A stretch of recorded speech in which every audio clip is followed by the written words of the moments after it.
everyone, good afternoon.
Hi everyone, we'll wait for a little bit more now because some people are still on their way to logging into their Zoom. So please kindly wait for a few more minutes. Thank you.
Good afternoon, everyone.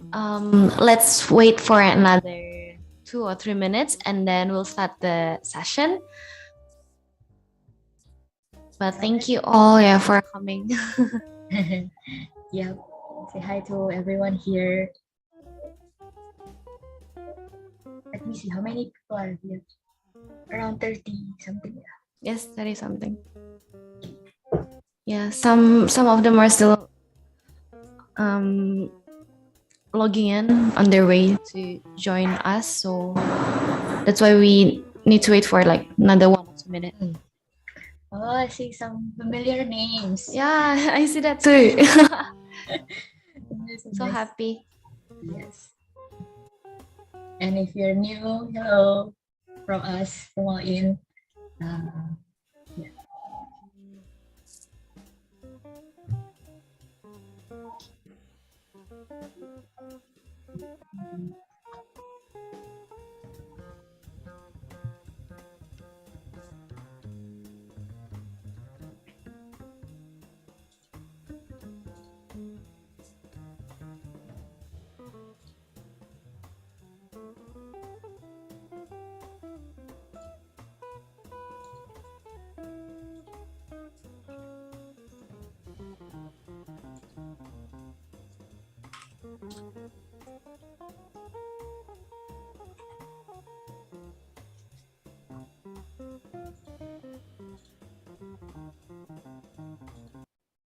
Yep.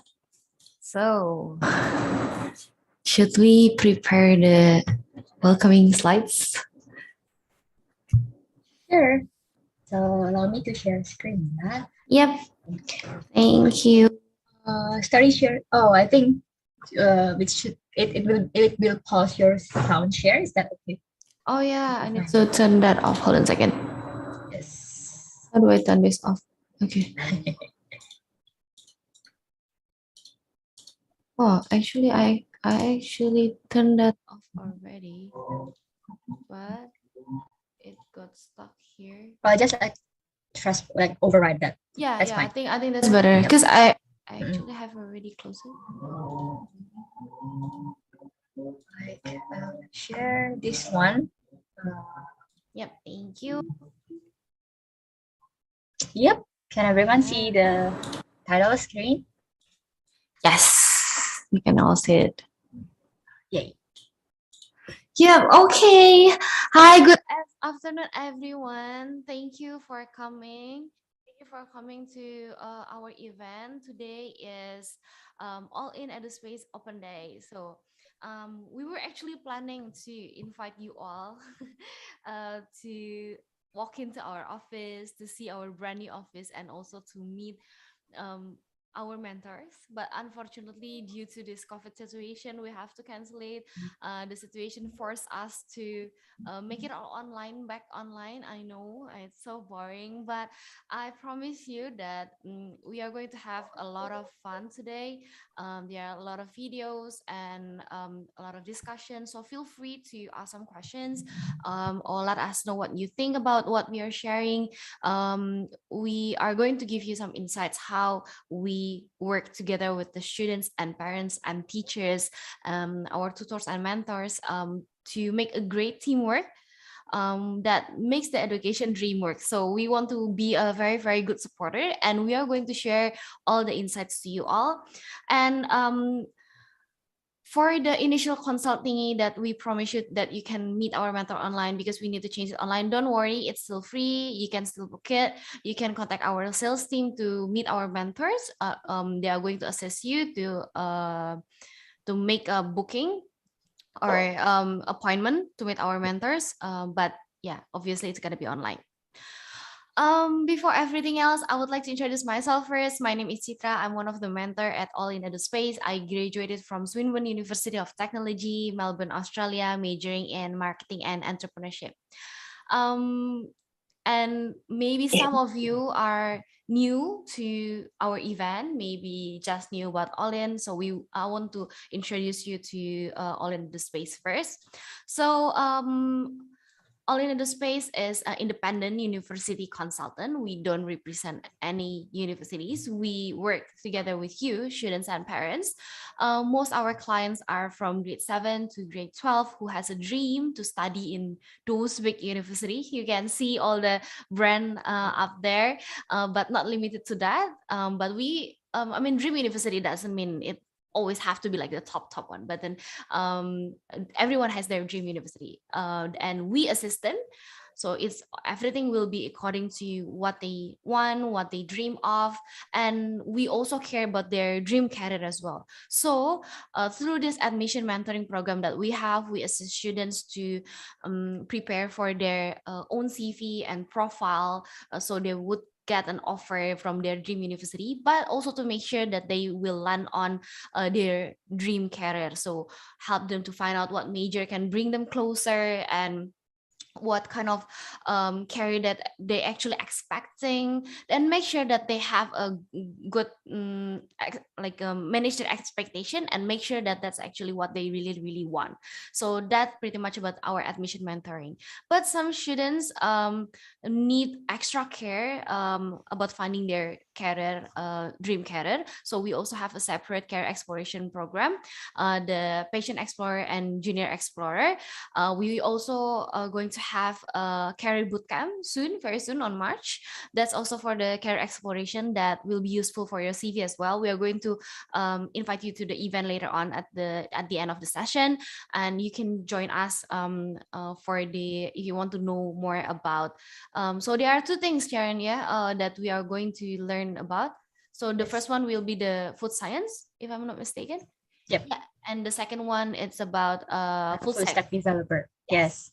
Yep. So we are going to have that for the career exploration, and we also have another bunch of program for the academic test prep and writing, because some students need subject tutoring, SAT, and I'll be writing extra lessons as well. So we do have that for our students.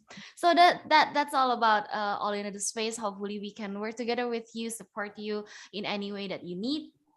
And so let's check the agenda for today. There will be two sessions today, and the first session will be break into two topics. The first session will be about how teamwork would help students to get closer to their education dream. Both, like I mentioned, Dream University and also land on to their dream career. The second one, we will put all the knowledge and all the things that we discuss on this first session into a real case studies, because some of the audiences have already submitted their profile, both student and parents, and we have been receiving a lot of student profile to be reviewed in this last 2 weeks. We are going to talk about that in the live profile review session. We are going to have a special guest, Ibu Inalim, later on as well. Obviously, like all parents love Ibu Inalim, I'm pretty sure, because she's been a great help for our parents and also to for our students to find out what is their potential and interest, to making sure in through a test like that has been proven for years already. A lot of like many people use that already, and then also consulted with her and her team as well. So we are going to see her a little bit later on in the second session of the first session. So yes, in the session I will be accompanied by my lovely colleague, our mentor Sharon. Do you want to say hi to everyone? Yeah. So yeah, saying hi to everyone over here.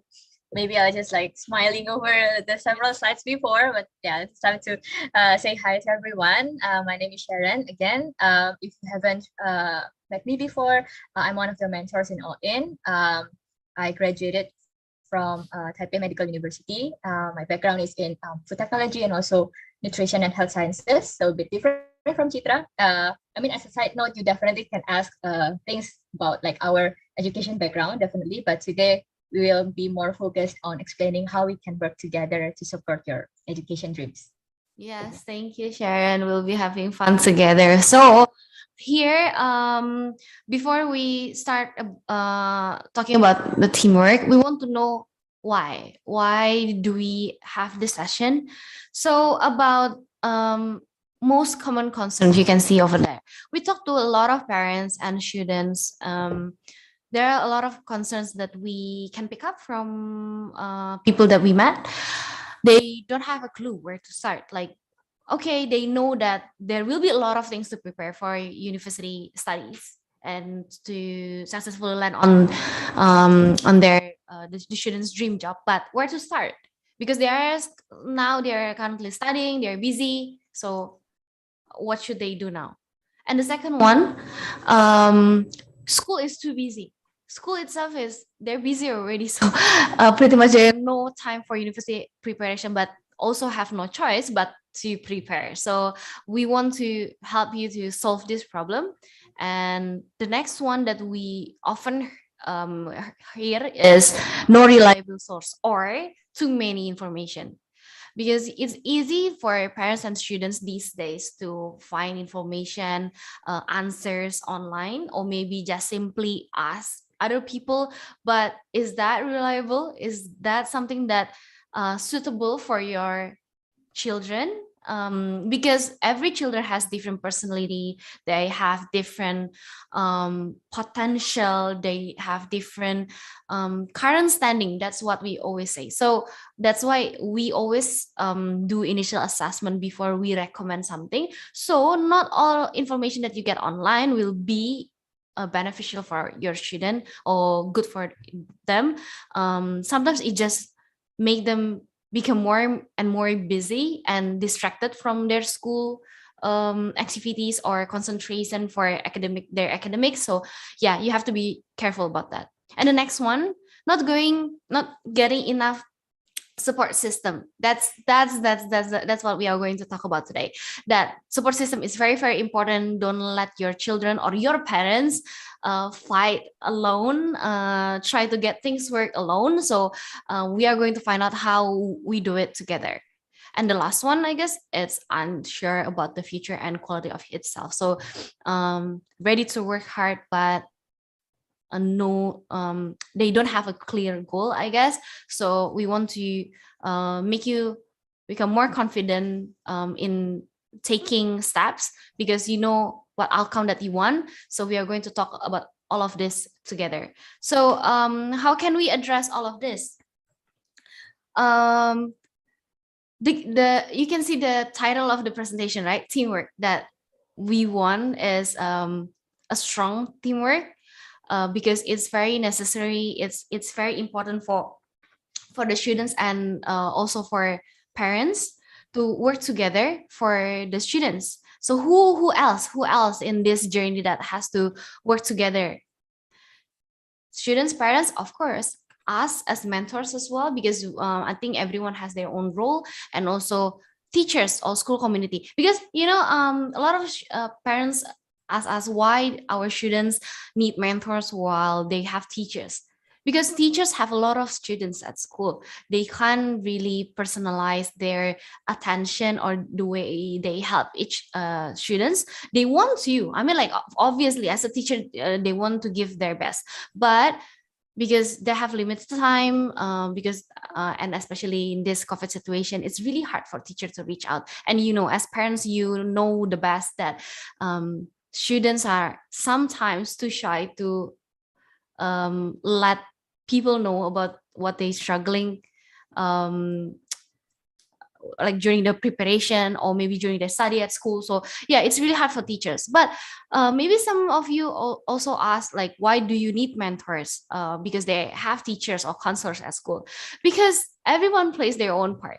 Like, mentors has their own way to approach students and support students. Parents does that too, and teachers has that too. So we are going to talk about this in detail in every aspect of things that the students need to prepare. So what aspects that we need to prepare? We've been talking about this for I don't know how many times, but there are four aspects for top university preparation, and we have like proved this to all of our successful mentee who already get accepted to university. So the first one is the academic performance. Obviously, it's very important because that's wherever you go, university will ask for your academic performance, which is your students score or school report. Because if someone has a good rigor at school, they expect that you will do well in university life as well, because maybe in high school the students are still being taken care of, their students and teachers very nicely, so it's easier for them to concentrate on their study. But then in university it's going to be different, especially when you are studying overseas. You have to deal with financials, do their arrange their own transportation, they have to live alone, take care of what they eat, and they sleep and everything. So hopefully, if they do well in high school, they can handle it well in university as well. The second one is exploration. This exploration, because you don't want to end up in the wrong major, right? So exploration is really, really important to find out what you like and dislike. So you need to do a long time exploration, because it takes differently for everyone to find out what they like and dislike. And after you explore enough, you decide what your strength is. Personal brand as a strategy for university application is really important as well. This is something that we are going to talk about later on, because not many people know about this personal brand thingy.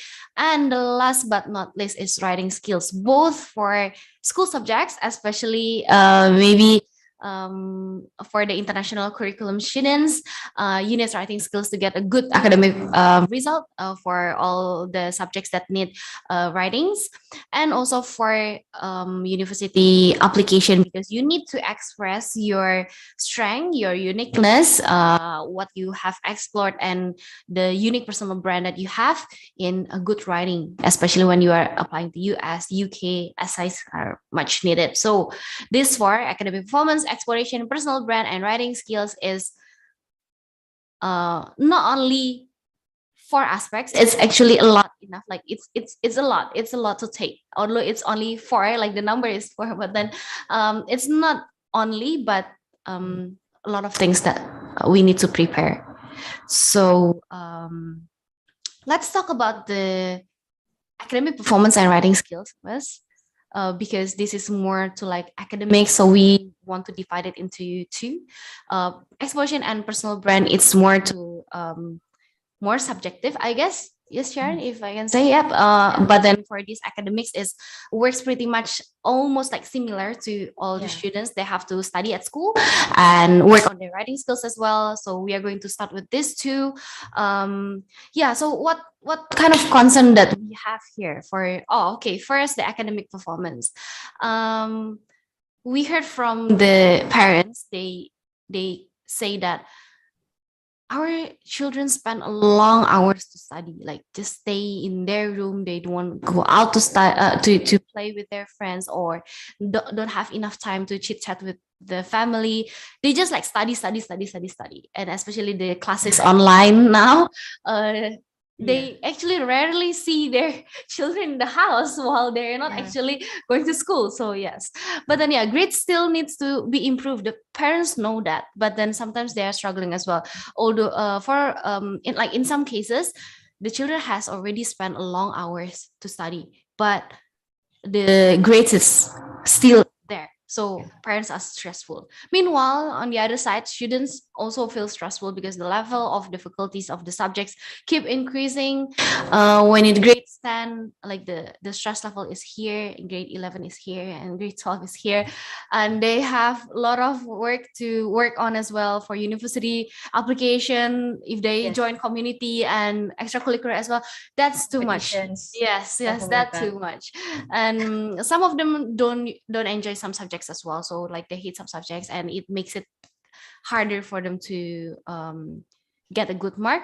So what should we do? Like how parents could help, and who should help the students?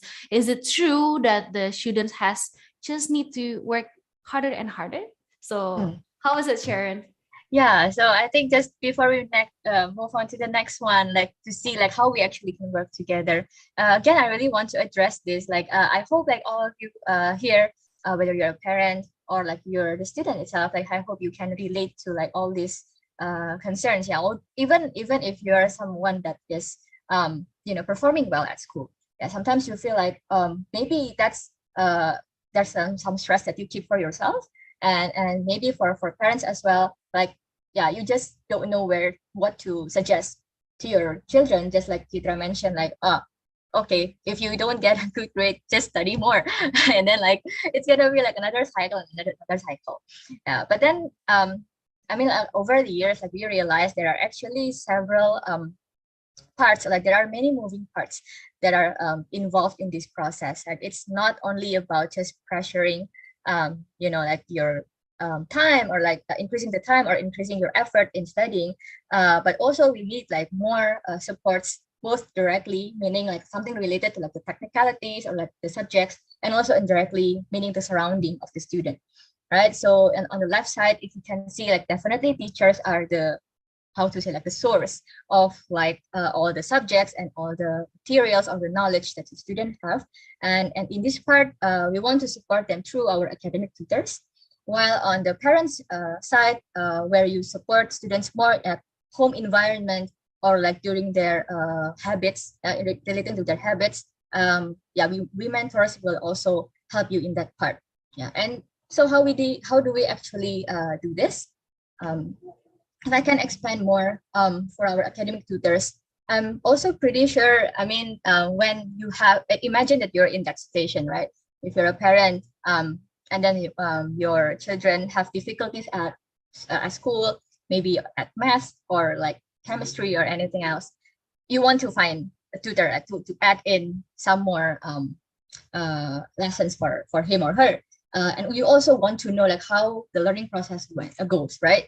And here is like our emphasis in giving the tutoring to our academic tutors. The first one is concepts, emphasizing the importance of concepts. Why? Because it doesn't only help in improving the school grades, but it will also help the students study for other examinations as well. I don't know if you're familiar with, like, for example, application to Singapore universities or like Japanese universities. They will ask you, regardless of having such good grades on your report card, they will still ask you for like university examinations. That's the same thing with like standardized tests, for example, like SAT, ACT. Those are the subjects that those are the exams that they need to study more. And imagine if they're already studying for school and then they need to add that up in their time. So how we could effectively let them study is by integrating the concepts and let them study not just by memorizing but also understanding the concepts. In addition to that, I think one of the problem that students might be able to relate more is that you're questioning, like, let's say you're studying, I don't know, integration or like organic chemistry, and then you're wondering like, oh, why should I learn this? Like I don't see it. I'm using this 5-10 years later at my in my life. So why should we do this? So that's where the exploration part comes in, right? Because that's where we want to connect the subjects to the real life application. Right. So why do we need to study all of this? It actually can be applied to many different processes in our life. So by being able to see how this is applied in our life, usually it will lead the students to be more interested and also help them to explore their majors. This is also another concern that we will address more later, but exploration, the purpose of having this aspect is also to help students get more interested or like get more motivation in understanding different majors as well. Right. And lastly, again, maybe talking of like different curriculums, having some relatable tutors, which means they undergo the similar curriculum as you. Maybe if you were taking the notoriously difficult Math AAHL, maybe. So I mean, like I think most of our tutors in math, they do take that level. So you can like just, it can you can start by ranting, but then you can also get some solution out of that, right? So that's like when where our academic tutors can help. Now, how about the mentors? Right? If you're not familiar with the concept of a mentor, it's basically someone who will accompany you throughout the journey, especially here in All-In, meaning they will cover like all the aspects that Chitra has already mentioned. And in this case, although like our mentors are not specialized in like certain subjects only, like we have like different educational backgrounds, but we will help you in setting your academic semester goals. Yeah, so having a clear goal it's already proven that it will help the students to be more focused in what subjects to like focus on, and also to bridge the communication between parents and students. Yeah, I will also describe this more through an example after this. But basically, like, why do we also support with our internal or in-house tutors is because that way we can maintain the updates and communication. So if I know my mentee, let's say, have some troubles in math, then I will connect them to our tutors and see if they can help. Yeah, something like that. Okay. Yeah, and then the next one is it gets to your parents as your roles as a parent, right? The first one that we want to share is that you can provide mental and habitual support. Yeah, as you can see, there are different points, but the first of all, you can help to develop effective routines. As simple as just reminding your children to like study. Maybe they will, they will hate it probably sometimes. Like they will like, why should I keep studying? Blah blah blah. But then actually, you're helping them to like maintain that routine or a discipline. Yeah, and sometimes also, although you don't intentionally want to compare, yeah, it still happens, right? Sometimes, yeah. But then, like, most importantly, is you need to remember that encouraging the students or like your children will be more beneficial, yeah, and also affirm them that all their efforts, all their, like all the practices that they do, will make a difference in a way. Yeah, although probably it's not their strength, but with the effort, with if they have like additional, if they need more support, like, yeah, you will be there and give them that support. And then the second one is communicating with teachers and mentors. And maybe I'll give you like an example so that you can relate to this better. We do have a student, he's again talking about the notoriously difficult math AAHL. And the student currently is, of course, he's just starting in like grade 11. And as the semester goes, he feels that, yeah, there are some difficulties, the grades are declining, and the teachers actually realize this. And that's why the teacher eventually call out to the parents and discuss this matter.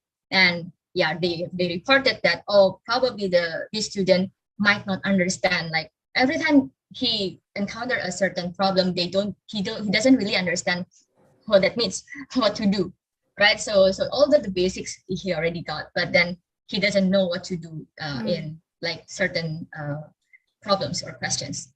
And this information, like it can stop here actually, but then it didn't happen that way. Like eventually the parent of the student communicated this to one of our mentors, so that, okay, like listening to this problem, we can the mentor can make sure with the student, like, okay, so maybe if you could share a bit about how you deal with your math subjects, with your daily math homeworks, for example, and ask him, how do you usually do your homework? Do you practice enough?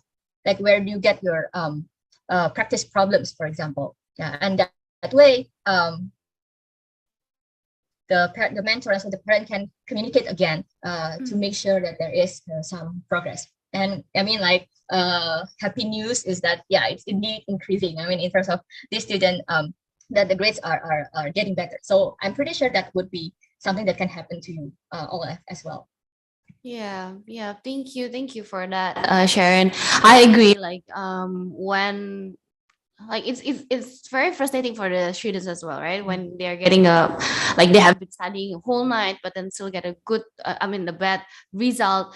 And then when they want to come up with their parents, sometimes some parents just say, just study harder, because maybe they have already give some encouragement, like, you can do it, like, you can study better. But then I think the most important thing is to sit down together, and then talk about like what the problem is, like where exactly the student is struggling at. So maybe after that, parents and students can talk to their teachers or mentors, to tutors, and then find out how they can work together with a good teamwork to solve the students problem, maybe because sometimes it's not about, some students are not good in taking exams, like because they are not good with pressures, and sometimes how they Blank everything. study, yeah, sometimes the way they study, because maybe they memorize it like you mentioned before.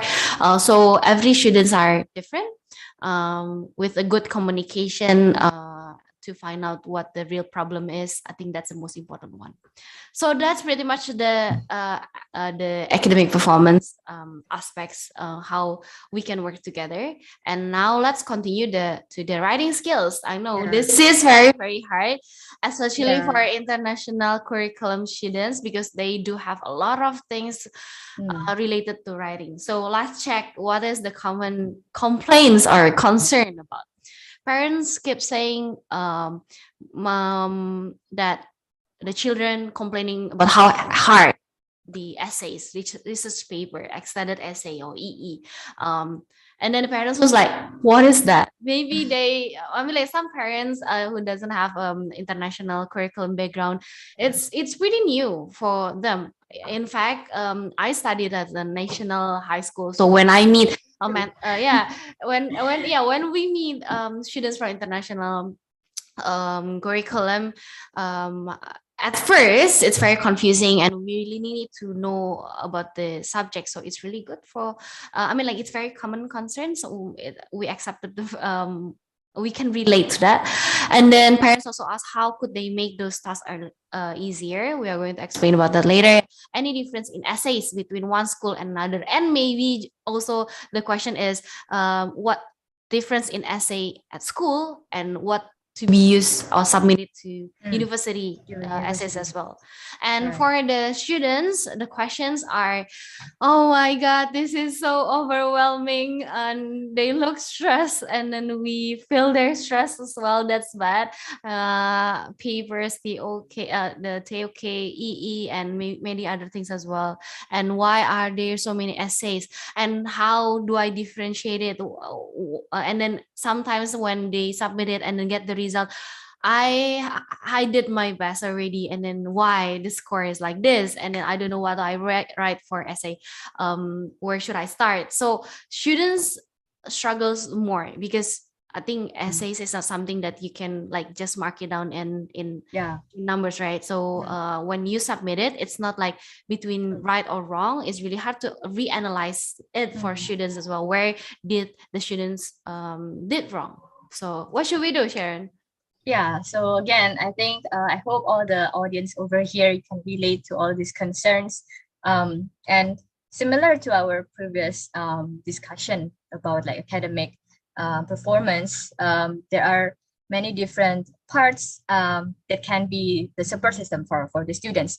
Yeah, maybe it will it look different because it is indeed we involve like different people or different teams over here. Definitely, I think again, if you're talking about like our usual response, like our first response, probably some parents would just think that, okay, I'll just give this to the English tutor, you know, or like just the English teacher. It's like their matter. But actually, no, like you can see here, like at the left-hand side, like parents, you can also support your students, right? And we as mentors, and also in addition to that, we have like another team, the essay editors, which we will talk more in a minute. We will together also support the students' writing process, right? And first of all, I think for the students addressing your concerns, right? How do we actually write well, right? How to make or like finally end up with a good writing? That's the first question, right? So from this simple diagram, I mean, this is actually what our essay editors come with. And when I ask like, what's actually the key to like, you know, make a good writing? Yeah, and then it comes with, they come up with this. Meaning the first of all is coming or like understanding the right purpose for your piece, your writing piece. Yeah, meaning if you're writing for the essay about like something about research paper. I mean, comparing research paper and just normal maybe a one-page essay. And then if you can also compare the essays for school and also for university admission, right? So those are the different types of writing that also have different purposes. That's the first thing that you have to understand first. You cannot just, make one kind of writing and submit to, any different kind of assignments, right?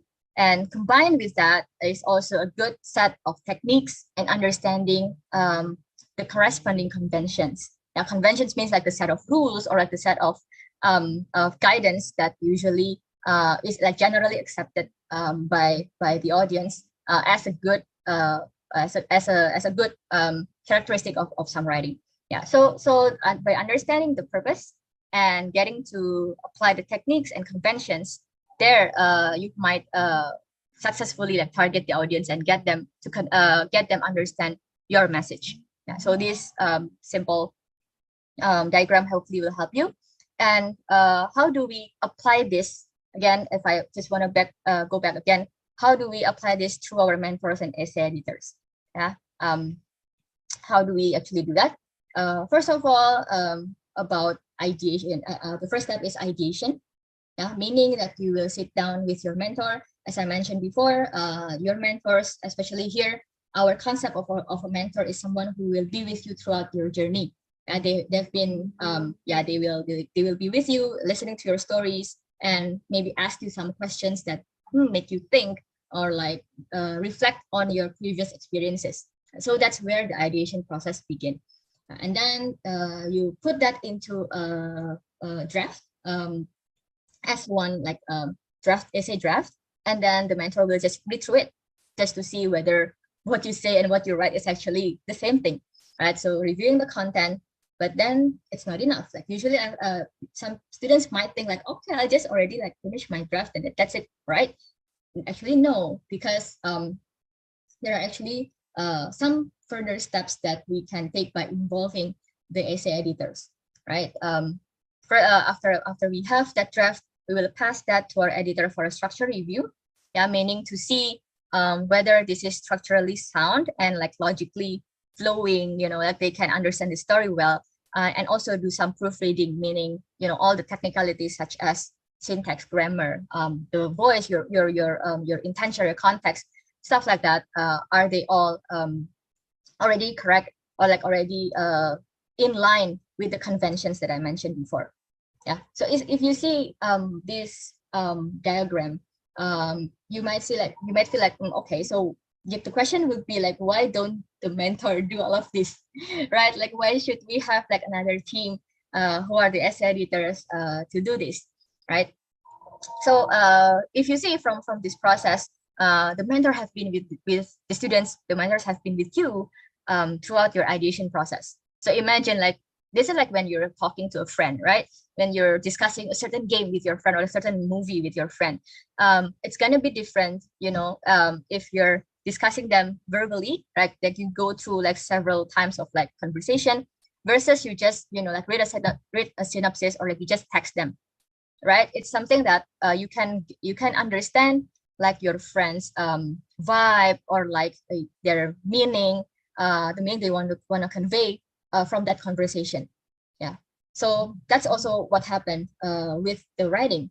If you're involved in the ideation process, then it means I actually understand you from what we talked about, not from the essay itself, right? So but the caveat is that when you're applying to the university, you don't have that chance, right? You don't have the chance to talk with the admission committee. They just literally will read your essay and that's it, right? So we want to mimic this process by having some fresh pair of eyes to read through your essay, making sure that even if they don't know you, they still can understand like what story that you're conveying, right? And also for the proofreading and stuff later, if you do have like some questions, or like if you wonder like what are some turn off for like the university, like so what's something that really the university committee really hates is just basically like typos. We want to like avoid those kind of silly mistakes. Yeah, so that's where our essay editors will take part and hopefully help you to create this essay or craft the essay well, right? So I think just to before we move on to like what parents might do, if you're wondering like how this process can actually be done. Yeah. So yeah, I hope you can see my screen. I think it turns to our platform already. Yeah. So in this platform, we do have some options also for the student, but it's a planned feature in the future. But yeah, sorry, let me just log in a minute. It's just gonna take like several seconds.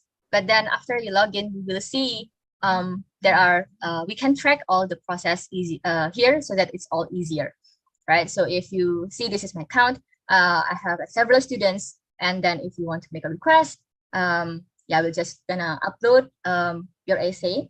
I think this is like also quite new for the students as well. If you're all in his mentees, I think you never look at this as well. But then yeah, this is how we make sure that we track your progress, right? Yeah, after we yeah, we can also indicate like what university are you applying.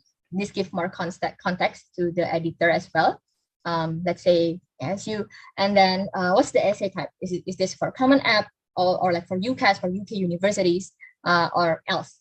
And then the essay prompts here, and then we set the deadlines, right? So we are also tracking yeah, your deadlines as well. Make sure it doesn't overlap with like it doesn't like exceed the deadlines, right? So this is just yeah, some of the platform that you can make sure so that we can make sure that all the process is finished or like the can be tracked well.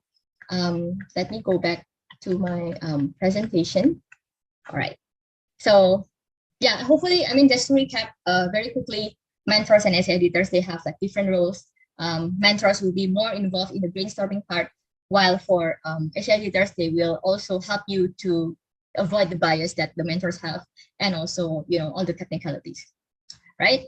And lastly, as I mentioned, maybe at this point you're still thinking, oh, so that's I can like just leave this to the to the mentors and also essay editors, but that's not it. Like again, I think every parts have their own role, right? So for parents, like how can you help your children?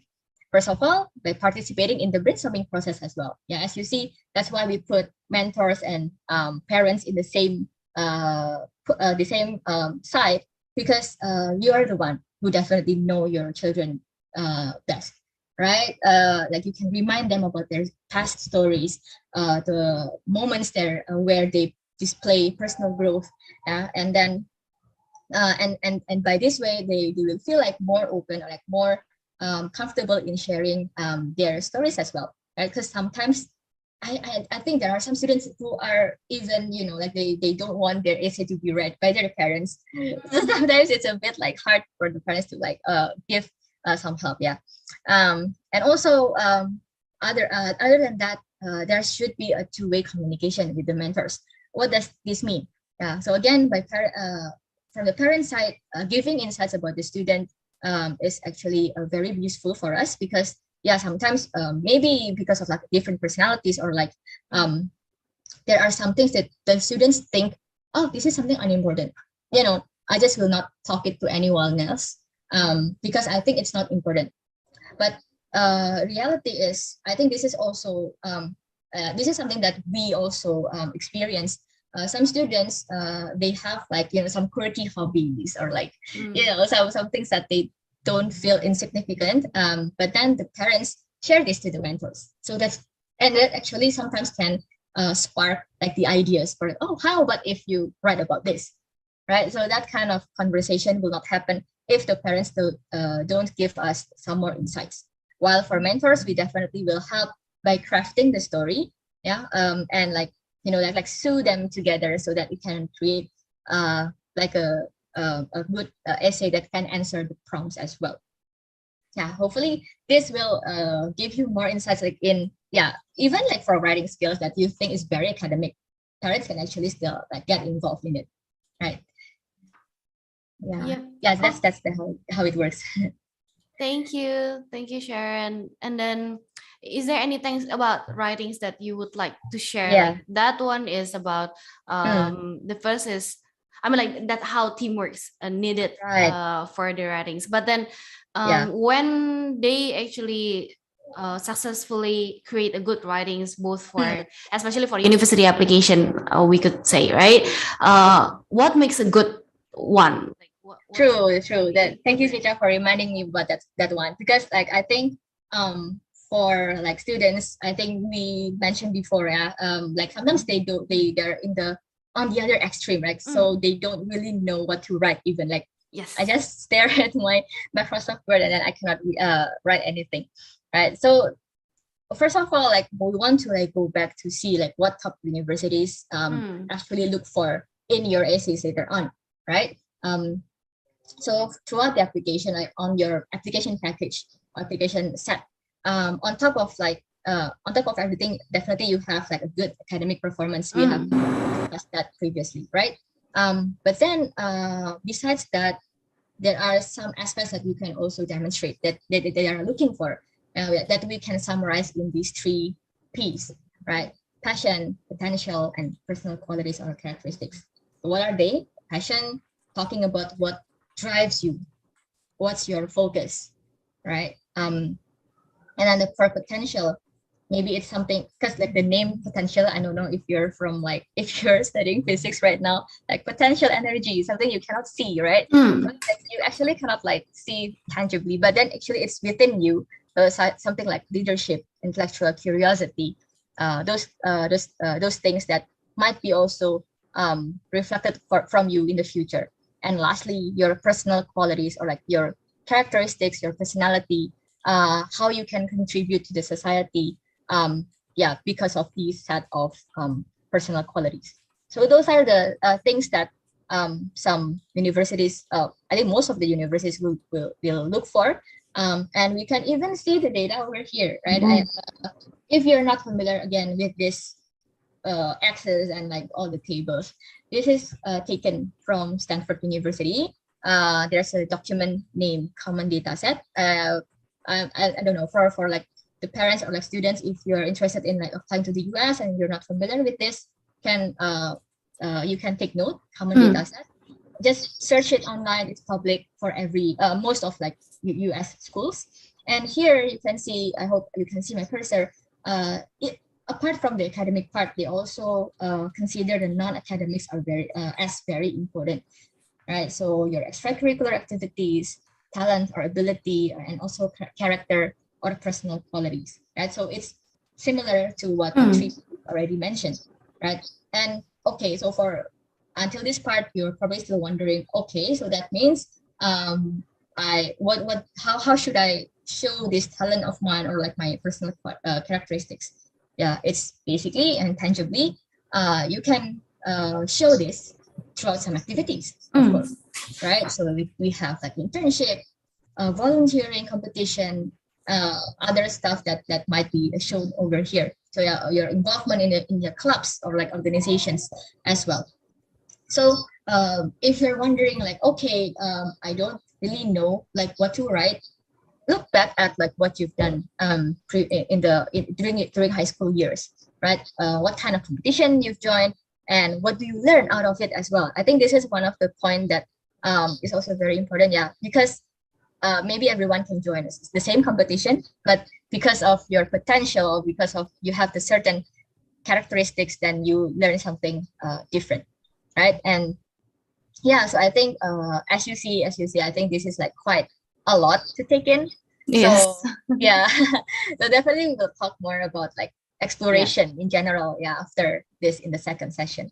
Yeah, I agree. So to mark that very important, the non-academic part, the extracurricular, the talent and ability to show your personal qualities, which is like not just like listing all the activities, but definitely a good one that show your uniqueness and your strength. I guess you have to try many different things, but then wisely as well, so you won't be burned out with all the activities. Yeah, you can do internship, volunteering, competition, research, personal project. Definitely you can try it all, like find out which one is the best, like the most suitable one for you. That's what we are going to talk about another in another two aspects after this, the exploration and also personal brand as the strategy for you to get accepted by this top university, because personal brand is really important as the like other brand, like I mean every like all the things that you wear, probably you eat, everyone it all has their own brand. That's how it works for you as well. When you're applying to university, everyone has their own personal brand. So make sure that your personal brand is has to be unique, and then really show your strength, so it will make the university wants to give you an offer to join them as like to join their the student body. So yes, that's what we are going to talk about that, and that's definitely not a good, I mean not easy work to do. That's why you need help from other people as well, from your parents, for teachers. So yeah, again, we are going to explain about teamwork later on. Yeah, as the slide shows, yeah, Sita, Yes. like after this we definitely will like dive deeper on like each part, like the exploration and also personal brand, as Ashita mentioned. Yeah, maybe this is something that is, feels like subjective or like very wide actually, because they don't, it's a different exposure to the students. Maybe they don't feel like, oh, what's exploration, what's like the personal brand. They have that kind of questions. I hope from our explanations today, I mean for the audience, for this part actually, I hope all the explanations actually trigger you to ask more questions. Like usually after we explain, we hope that okay, I hope everything is clear, there's no question, you understand all.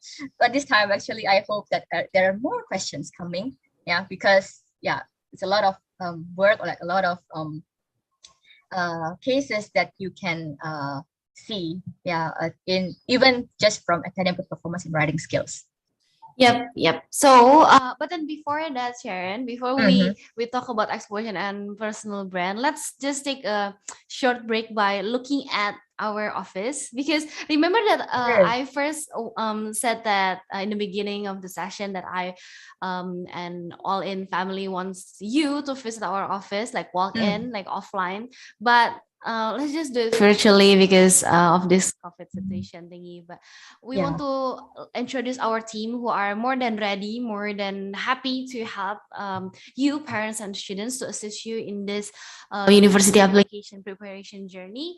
So should we show them our office? Yep. I think let me just change the window again so that we can see it better. Maybe for those who are wondering, like, who are those teams that you keep mentioning, like, who are they? We're actually real people, so you can we're actually real. So yes. Let me share my sound as well. Hang on. I'll let you know when it's on. Yes. Okay, give me a minute. I think it's still connecting. Still loading. Yeah. Is it okay?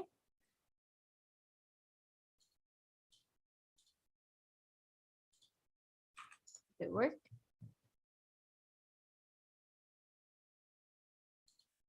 I know, like putting a video on the slides is that was it. Very problematic. I really want to invite you guys all in, to the. Should I share my screen? Like, I can play it from the our YouTube. Like, we have our own YouTube account as well, YouTube channel as well. You can check it out later. Okay, let me just share my screen. I hope it works. Okay. Wow. Oh, I think I can show you right now. Oh, really? Okay, that's it. Yep. Okay, that's better. Yep. Okay. Hang on. Can you see the screen now?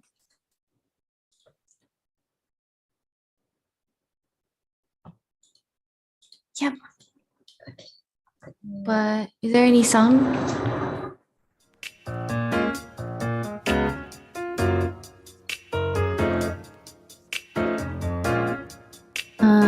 Can you click full screen? Yep, I think that will be better. So, sorry everyone. Just give us 1 second. Yeah, that's fine then. If you can do full screen, I think that's actually good enough already. That's okay. Yeah, this is the maximum I can get. Sorry. Yeah, it's okay. That's Yeah. fine. Hopefully Let's go. it's clear.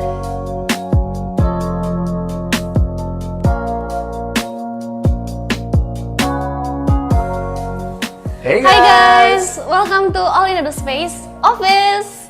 I'm Citra. And I'm Paul. Come in! Yeah, come on in.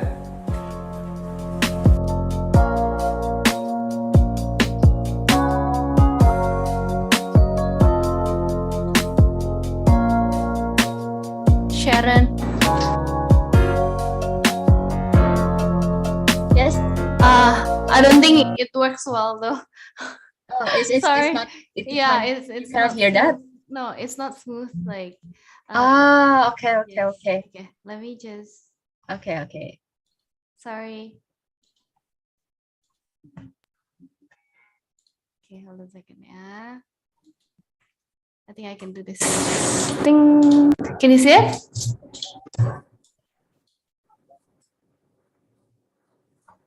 Yes.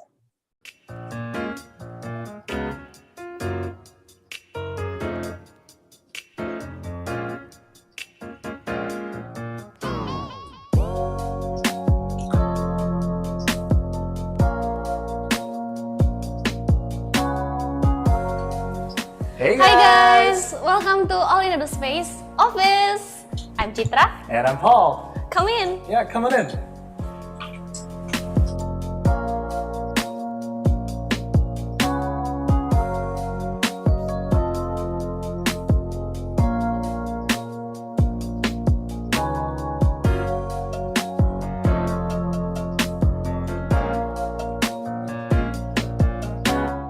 So here at All in Office Space, we're really a learning hub where we invite not only our staff and mentors to come and work together, but we also ask our students and our mentees and even our alumni to just share this creative space together.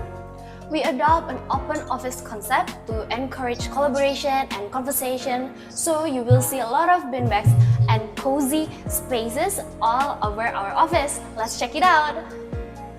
And this is our mini bar. This place is always packed, and sometimes not just during the lunchtime. This is also where we have our deep philosophical conversations for sure, and where people have their tea time. This is our sales, marketing, and partnership team. Say hi guys!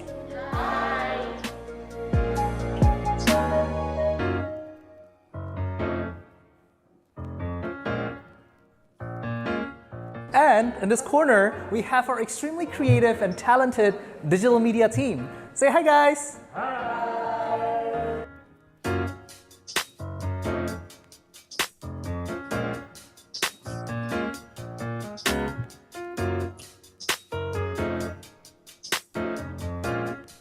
And now let me introduce you to the IT and finance team. Say hi guys!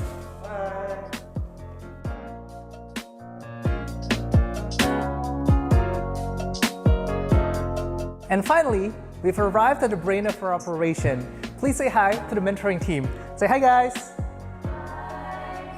And this is also where I belong.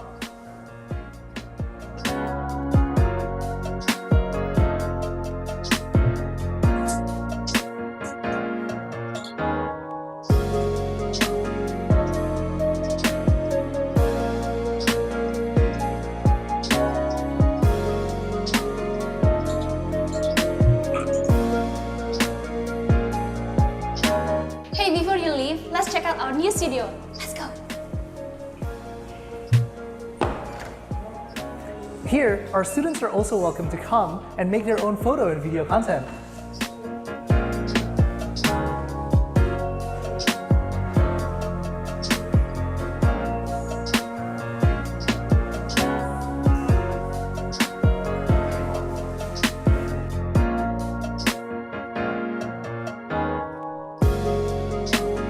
Alright guys, thanks for joining us in our office tour. This is our learning hub where you can start to take on your future. Remember, it's all in the prep. Bye-bye.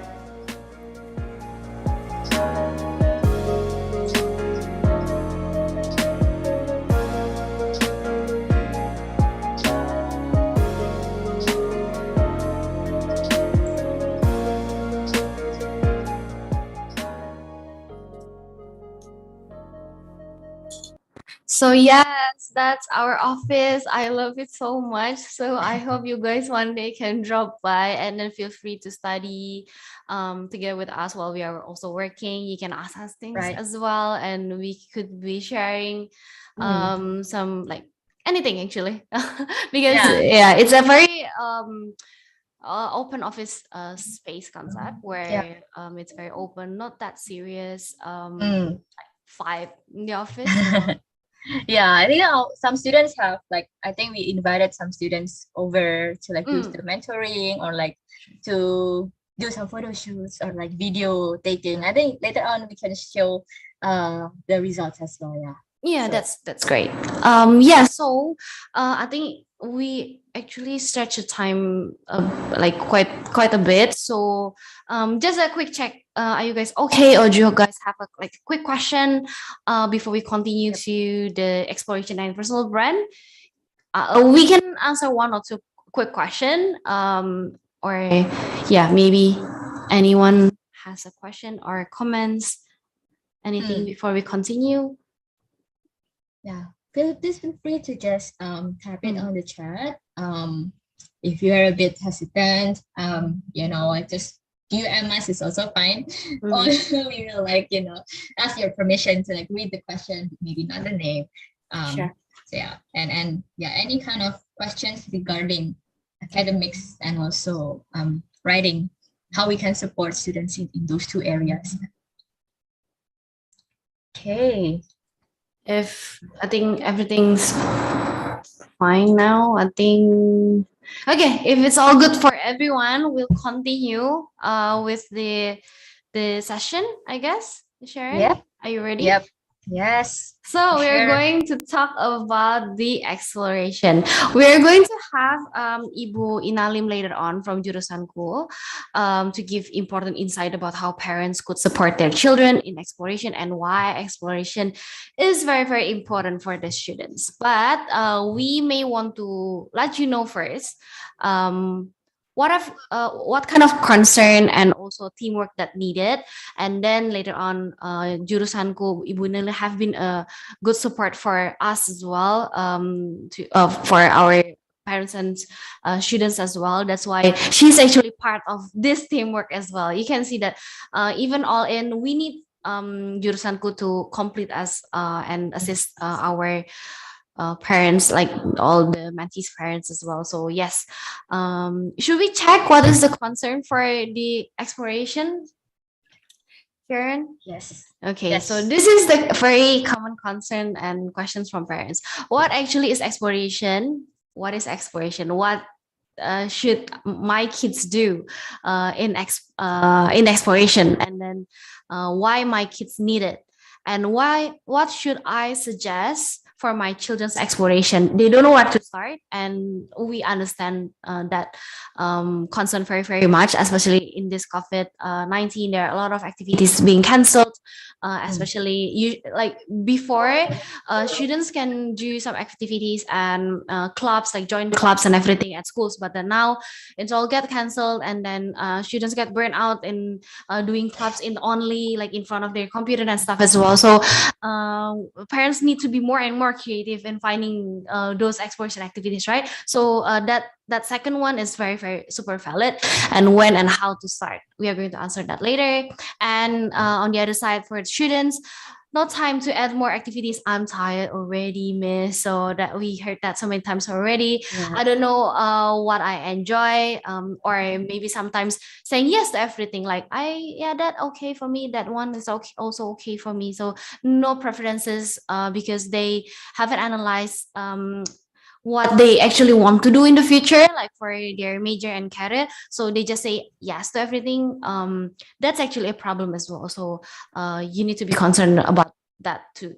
And the last one is, I already know what I enjoy, so why bother looking at something else? They don't want to try. I'm tired already. Meanwhile, that's not actually the end when you find out what you like already, because you always need second options, I guess, and maybe a safety net as well, a backup plan. And maybe when you know that you need a personal brand later on. There's some kind of combination that you need. So one thing that you like is not gonna be enough. Yeah, we are going to talk about that later as well.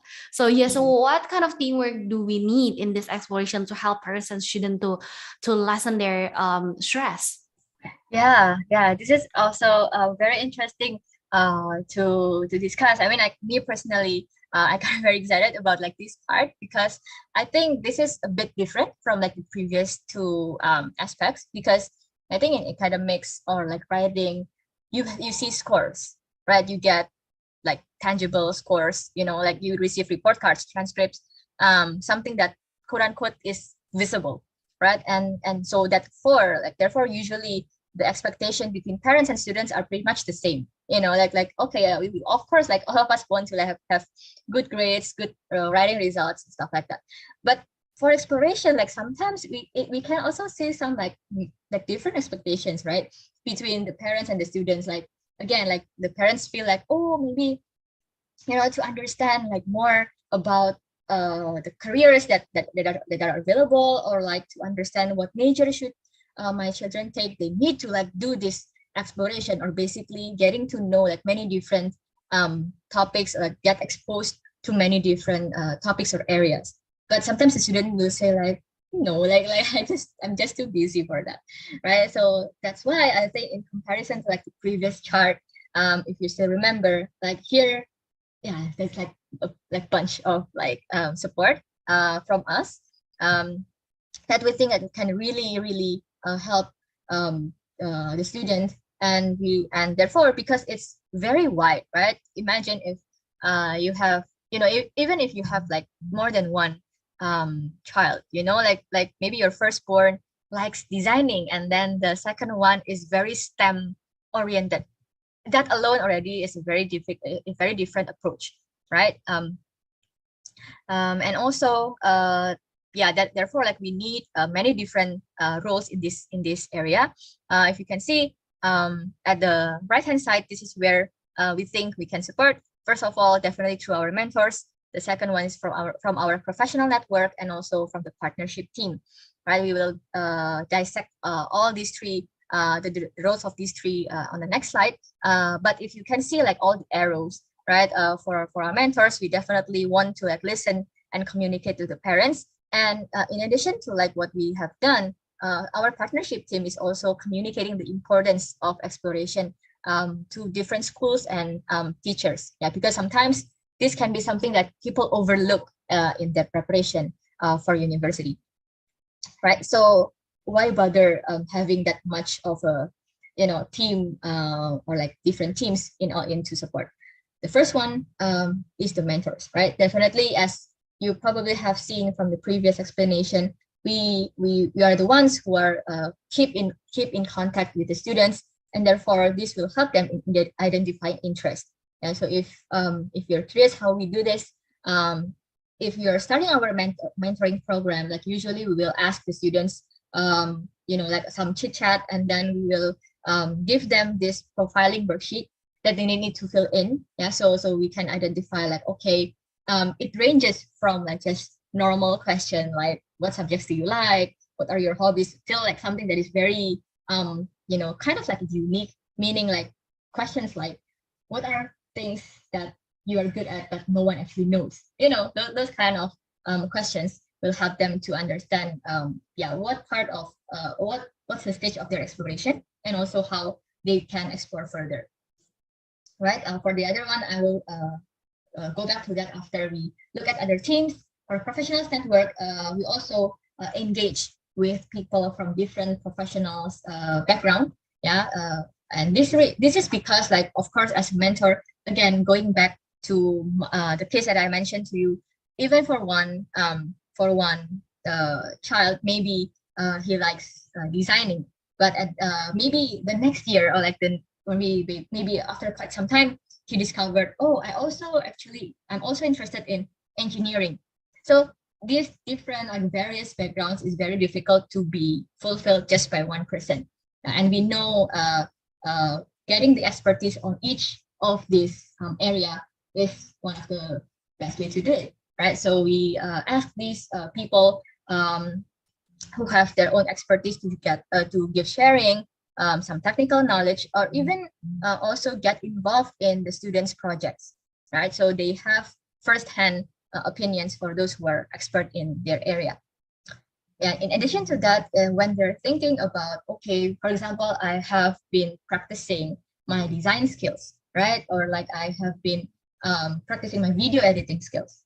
But then like they haven't really understood like how this can be applied to the workplace, or how can this, benefit, or how can I scale this up basically, right? That's where our partnership team comes in, right?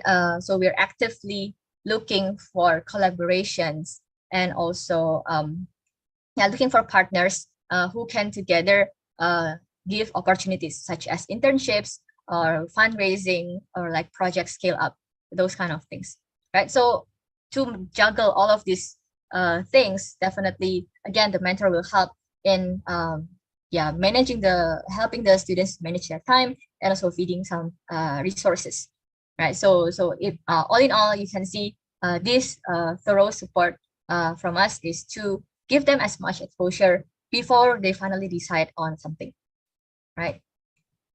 Okay. Right. So I think just to give you directly the glimpse of this exploration stage, let me stop sharing for a while, just to give you some quick demo, on our platform. So this is what we also provide. If you listen from my explanation just now, it's probably a pretty complicated, right? You need to like do this, do that, and how would you start, right? So we have this, we call it the career exploration module, right? I think quite new for like most of the audience. This is what we put together, right? An integrated platform. This is how it looks like. And basically this feature, that our mentees will have access to. This is where they can start their exploration for like different careers. So you see over here, you can see like different careers that you can pick. Here actually you can first start your journey. If you click this one, you will be directed to download the guidebook, which contain like the bigger framework, right? Start from like the breadth, and then like you dive into like some career, some topics, and then do some reflections, stuff like that. And you can also access the initial reflection and get to the modules as well. So just to show you again like how this work. Sorry because like there are some it's been like I've been like roaming around this platform for a while, so that's why I did some of them. But basically, I think I want to direct you to the instruction over here, right? This module is made to be done like in order, right? This is to give you like clear guidelines, how to like explore this kind of career, right? So it consists of like some background data or background knowledge, and then you will be directed to do 2 case studies, right? And also finally you do a final reflection. So it's just to give you a glimpse of it. First of all, like this is that if you're starting on like digital marketing, you want to see like the examples first, right? And then like maybe answering some questions. What do you think makes the strategy effective? Maybe they're so, because like this is asking about like BDS, right? So I just say like maybe they are famous, something like that. We hope the students, like you don't answer this way, but just for the sake of time, right? Because we make it like you cannot skip the part. Like you have to like fill that in. After that, you can click next, right? And then you also have like another chapter. And once you're done with the introduction, you can understand like what are the core tasks, meaning what are the skills needed, the different types of the career itself. Talking about pathway, meaning like the educational pathway, right? If you want to have this kind of career, what kind of education you need to get, right? And finally, like we do have like some case studies here. Like we present you with a certain story, and then there's some videos that we produce in-house, and then you can listen to the background story, and then finally, you can answer based on those information, right? So yeah, you can just download the worksheet, get it done, and yeah, hopefully that will all in all help you to understand like what's the current career, right? Let me get back to my presentation very quickly. Yep. I think we're running out of time. Yeah. Yep. Yeah, just a quick glimpse again for another platform. Because like maybe you're curious about internships, right? Maybe you're wondering like how sorry, hang on, let me show you for the internship portal. Yeah, it will look like this. And then if you're logged in, again, very quickly, I will show you how it works. Yep, and then you will see that here we have what we call as the CV builder. So once you get into like all the features, or like all you can like put in all your activities inside, and then yeah, eventually you can access like different companies, different vacancies that is available. Yeah, I don't, do we still have like some time to Yeah, that should browse be around fine. this? Yep. Yeah. Let me get back to this a bit. But basically, like here, you can see you can fill in all your activities, and also get the contact the companies to be able to talk directly with them, schedule your interview, things like that. Yeah. If this doesn't work, maybe you can just go back to the maybe I'll slide. just Just use the slide, the capture. So we actually captured Yes. that already. So that pretty much where you can fill in all your information about your education, your previous experience, and everything, and then you can have a quick CV, by like produce the quick CV on that. And then from the partnership team, they usually keep in touch with the corporate partners that we work together with.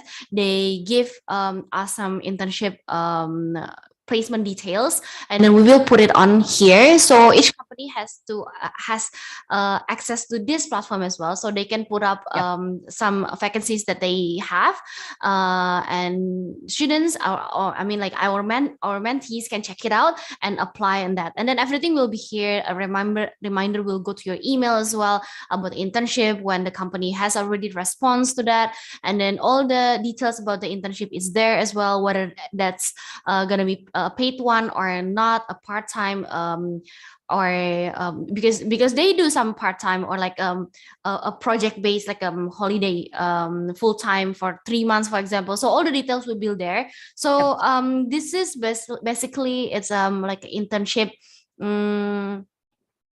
like how could I say, it's like a hiring portal for our it's a very mentee. integrated portal.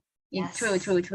Yeah, I Yes. think later on if you do have like extra time, I can show you that like demonstrate it again. But basically, this is how we can help the students to manage everything. And again, there are some vacancy going already. So for our mentees, they can just access and see the vacancies and apply for that from that platform. And then I think at the end of the, because you guys need recommendation letter, right, from the work, so you can request that to the employee as well through this website. So everything is pretty easy. So everything is centralized here for the internship placement. I know it's not easy to find an internship out there, mostly for like for it's very hard for high school students to find an internship out there. That's why we want to make it simple, but maybe you can't find like I mean, like, who knows? Like, a lot of big companies put their advertisement here as well. So, and then our partnership team always try to reach out to more partners from different industries as well. So you don't have to worry about that. And then just keep checking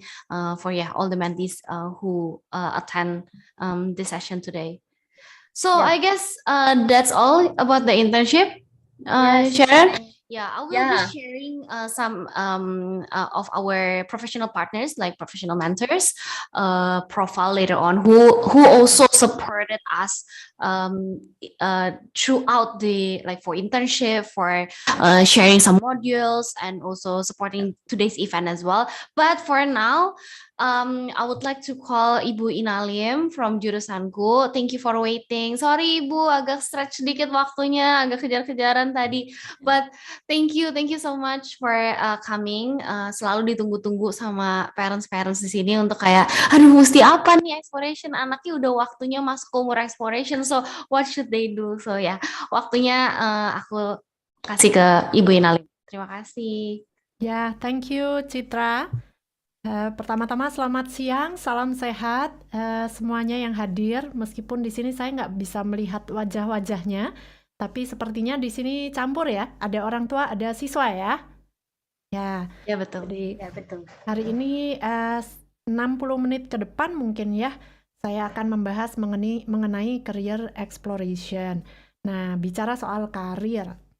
Pertama saya pengen mengajak peserta dulu di sini nih untuk berandai-andai. Bagi anak-anak, bagi siswa, coba bayangkan kalian sudah lulus kuliah.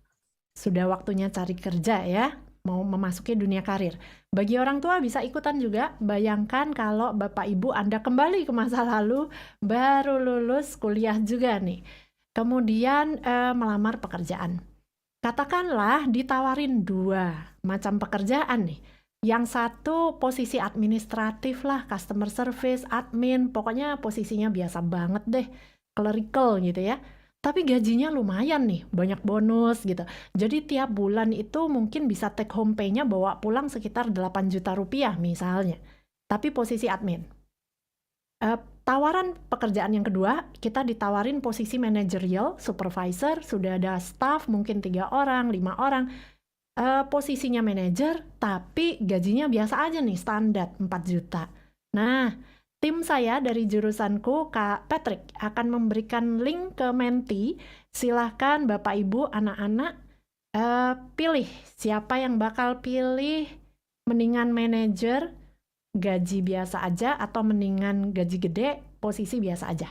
Nah, saya minta tolong host untuk ngasih saya izin untuk share screen ya, supaya saya bisa tampilkan hasilnya. Karena bisa dibantu ya. Thank you. Oke. Ini anonymous ya. Oh, udah ada yang ngisi. Oh. Oke. Tentunya pilihan tiap orang di setiap sesi, meskipun jumlah peserta tidak banyak, tetap aja berbeda ya. Hanya karena teman kita, anak kita, orang tua kita membuat pilihan yang berbeda, jangan buru-buru dikatain ya, ih banyak banget sih, udah jelas-jelas ini duitnya gede, di situ ngejar gengsi, ngejar posisi. Sebaliknya juga sama, mau-maunya jadi kacungnya orang, ini kan jadi bos, jadi manajer, demi duit doang, matre lo gitu. Nah, jadi ini yang kita sebut values ya. Arti sukses, apa yang dicari di dunia kerja yang membuat kita merasa sukses. Itu belum tentu sama. Nah, ini kadang yang bikin berantem juga nih. Milih jurusan dan karir bagi orang tua dan anak. Ada orang merasa sukses, yang penting duitnya gede. Meskipun punya toko kecil di pasar modern, nggak bergengsi, berangkat kerja sendal jepit, celana pendek, kaos. Tapi duitnya banyak. Wah, aku hidup tuh sukses ya.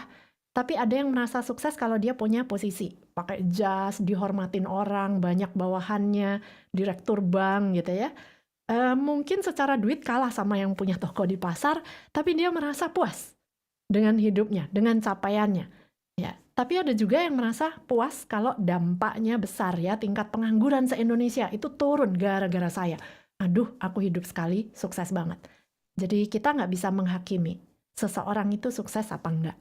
Karena yang dicari kepuasan itu beda-beda. Dan tidak ada benar dan salah. Ya, yang ada salah itu caranya ya. Jadi kalau mau duitnya gede juga nggak salah. Cuman cara mencapai duit gede. Cara mencapai posisi kalau dengan cara korupsi, menjatuhkan orang, menjegal orang lain. Nah, itu yang bisa salah. Tapi apa yang dicari sebetulnya sah-sah aja ya, dan ini terjadi dari peristiwa-peristiwa yang dialami seseorang. Kenapa seseorang merasa yang satu lebih penting dibanding yang lain? Ya, nah jadi ini values ya, itu perlu diskusikan di keluarga ya. Kadang-kadang lupa, kita cuma ngobrolin minat bakat. Tapi apa yang dicari itu perlu dibahas. Nah, tidak ada benar dan salah ya dalam mencari kesuksesan, apapun itu arti suksesnya. Tapi masalahnya ada values yang sudah tidak lagi relevan dengan masa depan. Ya, yaitu bagi yang mengutamakan pekerjaan aman, bahwa saya tuh sukses kalau punya kerjaan yang tetap dapat pensiunan. Kalau zaman dulu itu PNS gitu ya, pegawai negeri dapat pensiunan berarti saya sukses. Ada juga yang sebetulnya profilnya saya baca, dilihat-lihat ini sebetulnya dependent ya, dia pengen duit gede, kerjaannya santai, jadi bos, tapi aman. Ya, jadi di situ bisa aja artinya dia masih dependent. Dependent yang memberikan rasa aman, duitnya bukan dari kerja kerasnya, tapi dari orang lain. Bisa orang tua, bisa nanti cari suami gitu ya, atau istri yang kaya. Tapi menggantungkan pada orang lain supaya tiap bulan saya ada. Ya, jadi bisa artinya macam-macam. Tapi yang namanya pekerjaan aman itu sudah tidak relevan karena sudah tidak ada lagi. Kenapa? Karena eranya sudah memasuki era disrupsi. Ya, disruption is the new normal. Banyak pekerjaan tergantikan oleh teknologi. Habis itu kena pandemi, jeder gitu ya. Tetangga saya banyak yang pilot nih, 5 atau 6 pilot. Kena pandemi, yang tadinya kerja di Qatar gaji 200 juta sebulan, tahu-tahu zero. Nggak ada sama sekali. Jadi bisa kena disrupsi begitu aja. Nggak aman kerjaannya. Nah, yang bisa survive, mereka mau belajar lagi keahlian baru. Tetangga saya ada yang nanam hidroponik, ada yang jualan telur, tapi yang tidak mampu beradaptasi sudah ada pilot yang bunuh diri. Nah, sedangkan ke depan era disrupsi perubahan ini akan makin cepat. Sudah nggak bicara lagi puluhan tahun, belasan tahun ya. Dan kalau kita bicara penelitian rata-rata korporasi besar gitu, dulu rata-rata bertahan sekitar 60 tahun. Sekarang rata-ratanya sudah sekitar 15-18 tahun saja. Jadi satu generasi saja sebuah korporasi itu belum tentu bertahan. Jadi kita nggak bisa lagi memiliki mental dependent juga ke orang tua kita ya. Karena orang tua kita punya korporasi besar gitu, nggak bakal habis. Udah diteliti usia sekarang bisa 15-18 tahun. Ya belum tentu pasti habis, ya tergantung penerusnya juga ya, seberapa tough. Tidak seberapa soft ya. Nah, jadi disruption is the new normal. There's no such thing as job security. Udah nggak ada ya. Jadi kata rutin dan aman itu sebetulnya sudah tidak lagi relevan. Kerjaan yang rutin dari A ke B ke C itu ada algoritmanya. Jadi sudah bisa digantikan oleh robot. Ya, sebuah rumah sakit di California sudah mengganti semua apotekernya dengan robot. Meracik obat dengan jumlah yang pas. Tinggal klik, dia bisa meracik dengan pas. Bukan berarti jurusan farmasi harus dihilangkan dari muka bumi. Tidak ya, lulusan farmasi tidak hanya jadi apoteker. Nah, jadi dua kata ini ya yang kita harus berhati-hati. Masalahnya, saya mensurvei anak-anak SMA, ternyata sebagian besar values-nya masih mencari job security. Jadi tidak hanya sekolah negeri, sekolah swasta juga banyak sekali. Selalu yang tertinggi job security yang dicari. Need for variety paling rendah. Dengan kata lain tidak keberatan kerjaan yang rutin tadi. Padahal dua kata ini yang justru harus dihindari ya. Karena udah nggak sesuai dengan zamannya. Jadi kita harus bagaimana supaya survive bahkan sukses ya di era ekonomi yang penuh disrupsi seperti ini. Kita harus memiliki mindset dulu nih, mindset.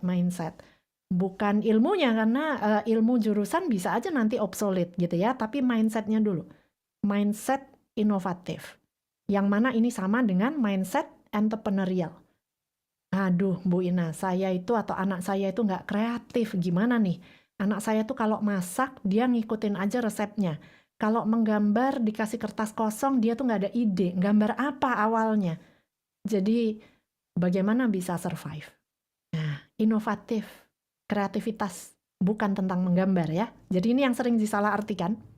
Oke, kita langsung coba, kita langsung tes ya. Kak Patrick akan ngasih link Mari coba saya ajak semua pikirkan, seandainya kita di rumah itu punya pet, punya binatang peliharaan, ya. Coba pikirkan problem yang kira-kira muncul kalau di rumah ada hewan peliharaan. Saya akan tampilkan Jamboardnya, bisa kita lihat bersama-sama ya. Ini sambil workshop barengan ya. Oke. Oh, sudah banyak yang join. Jadi di sebelah kiri, kalau anak-anak udah biasa ya pakai Jamboard, orang tua mungkin belum pernah. Di sebelah kiri ini ada sticky note. Tinggal diklik, tuliskan di situ problemnya apa. Misalnya bau gitu ya. Klik di save. Nah, nanti akan muncul di sana. Sofa rusak, oke. Pupu sembarangan, yes. Kotoran di mana-mana. Beli makanannya tiap bulan, iya. Boros ya, ngabisin duit ya. Atau lupa ngasih makan, nanti mati. Banyak bulunya, tetangga ngomel karena berisik, oke. Rumahnya bau, disruptive noises, oke. Nah, gampang ya cari problem ya. Dan untuk punya innovative mindset, startnya bukan dari ide, startnya dari sini. Simple, startnya dari problem. Dan semua orang kalau disuruh ngomel tentang problemnya apa, bisa kok. Berarti semua orang punya bakat, bisa dilatih, memiliki mindset inovatif ya. Dan di sini nggak ada hubungan sama menggambar. Ya, jadi kembali, kenapa untuk memiliki mindset inovatif itu berangkatnya dari problem. Saya kasih contoh. Ini ada Farel. Waktu kelas 1 SMA, kelas 10 ya, di Jogja. Farel punya problem, pengen mendownload game. Tapi kuotanya nggak cukup. Nah, jadi biasanya yang dilakukan anak-anak itu merengek ya. Minta kuota dari orang tua, atau demo di jalan ke pemerintah. Ini harusnya pemerintah nih ngasih kuota gratis nih. Ya, yang salah Jokowi lagi nanti atau Kementerian Dikbud-Risteknya ya, harusnya kuotanya gratis. Enggak, tapi Farel enggak ngomel, enggak merengek, enggak minta, enggak demo. Farel mikir, gimana caranya ya? Game ini aku kecilin size-nya. Jadi bukan kuotanya aku harus punya besar, enggak. Kuotanya aku terbatas. Tapi game ini aja yang size-nya aku kecilin. Jadi dia browsing, Google, ternyata belum banyak yang meneliti soal itu. Farel pengen research tentang data compressing. Diajukan ke 11 lomba di Indonesia, ditolak semua. Bayangin 11 lomba, pantang menyerah ya, gigih ya. Jadi ini anak-anak zaman now yang kita butuhkan di era disruptif ya, nggak gampang down. Jadi 11 lomba ditolak semua. Kebetulan Google bikin lomba, diajukan ke Google. Dalam 1 minggu langsung dipanggil oleh Google untuk mempresentasikan proposalnya. Sempat dipekerjakan, tapi usia 18 tahun sudah mendirikan startup sendiri yang disebut kecilin.id. Partnernya, karyawannya malah udah tua-tua ya, malah PhD. Nah, jadi padahal dianya tadi usia 18. Jadi kalau kita breakdown, kita pelajari dari kasus ini. Untuk bisa berinovasi seperti Farel, pertama kan berangkatnya bukan tahu-tahu Farel ping kayak lang linglung ada ide aku mau bikin kecilin.id. Nggak bisa. Tapi berangkatnya dari problem, kuota aku nggak cukup untuk download game. Kalau orang yang punya fixed mindset, ciri-cirinya problemnya dihindari, nggak ada usaha, nyari gampang aja. Ya udah, nggak usah download game itu, gitu aja kok repot, dan dia merasa pinter. Minta kuota ke orang tua atau ke pemerintah. Tapi mereka yang punya growth mindset, itu ciri-cirinya ada usaha, ada pengembangan diri. Aku mau belajar cara mengecilkan data itu gimana. Di Google ya, sama Farel. Tapi the next step, nggak cukup growth mindset. Untuk bisa innovative mindset, ciri-cirinya ada dampak ke orang lain. Ada dampak sosial. Kalau growth masih saya mengembangkan diri, saya mau belajar. Tapi innovative mindset itu dampak ke orang lain. Aku mau bikin aplikasi supaya orang lain juga bisa mengecilkan data games. Saya punya problem ini, anak-anak lain pasti banyak juga ya yang punya problem yang sama ya, apalagi Indonesia gitu kan. Nah, itu innovative mindset. Jadi, karena harus ada dampak sosial, peran orang tua nih. Tadi Kak Sharon ya mengatakan apa sih parents role? Peran orang tua, very simple. Ya, kita memberikan contoh ke anak-anak, karena di sini juga harus diakui kitanya sendiri lemah. Peka terhadap kebutuhan orang lain. The ability to understand and respond to the needs of others, bukan the needs of myself. Saya, dan saya. Nah ini kita masih lemah kan? Saya bisa ngasih contoh ini bisa 1 jam sendiri nih. Kalau di Indonesia ya, itu gambar saya kasih contoh parkiran ya. Jadi jangankan di tengah-tengah garis deh, tapi persis di atas garis. Itu aja udah nggak ada kepedulian sosial. Harusnya cukup 2 mobil, jadinya cuma cukup 1 mobil. Ya, tidak peka terhadap kebutuhan sosial. Jadi ini lapangan parkir bukan punya kita sendiri gitu ya, punya publik. Kepentingan bersama. Di bandara, kalau masih ingat ya, mungkin lama nggak traveling, di situ ada travel letter. Orang Indonesia itu kan suka bergerombol ya. Ya, kita kayak burung ya, suka berkelompok gitu ya, terus nggak mau left behind. Jadi kalau jalan tuh nggak mau satu di depan, satu di belakang. Harus bareng dong gitu, harus exist gitu kan. Padahal tujuannya itu sampai udah ditulis, sebelah kiri berdiri, sebelah kanan berjalan. Karena di bandara selalu ada orang yang buru-buru gitu, yang last minute ya. Karena satu dan lain hal, macet pula di Jakarta ya nggak? Nah, orang Indonesia nggak peka, di belakangnya ada orang buru-buru. Harus diteriakin dulu, excuse me, gitu, baru minggir. Ya, di mall juga, remaja-remaja jalan, berjajar-jajar, pelan. Ada orang mau lewat jadi nggak bisa. Tidak peka. Very simple ya. Ternyata very simple statnya. Peka dulu orang lain kebutuhan publik ini apa, baru nanti kita bisa inovatif ya. Tapi ini dulu, statnya ini dulu. Tadi saya katakan inovative mindset itu sama dengan entrepreneurial mindset ya. Kalau nggak percaya sama saya, Liem, siapa sih?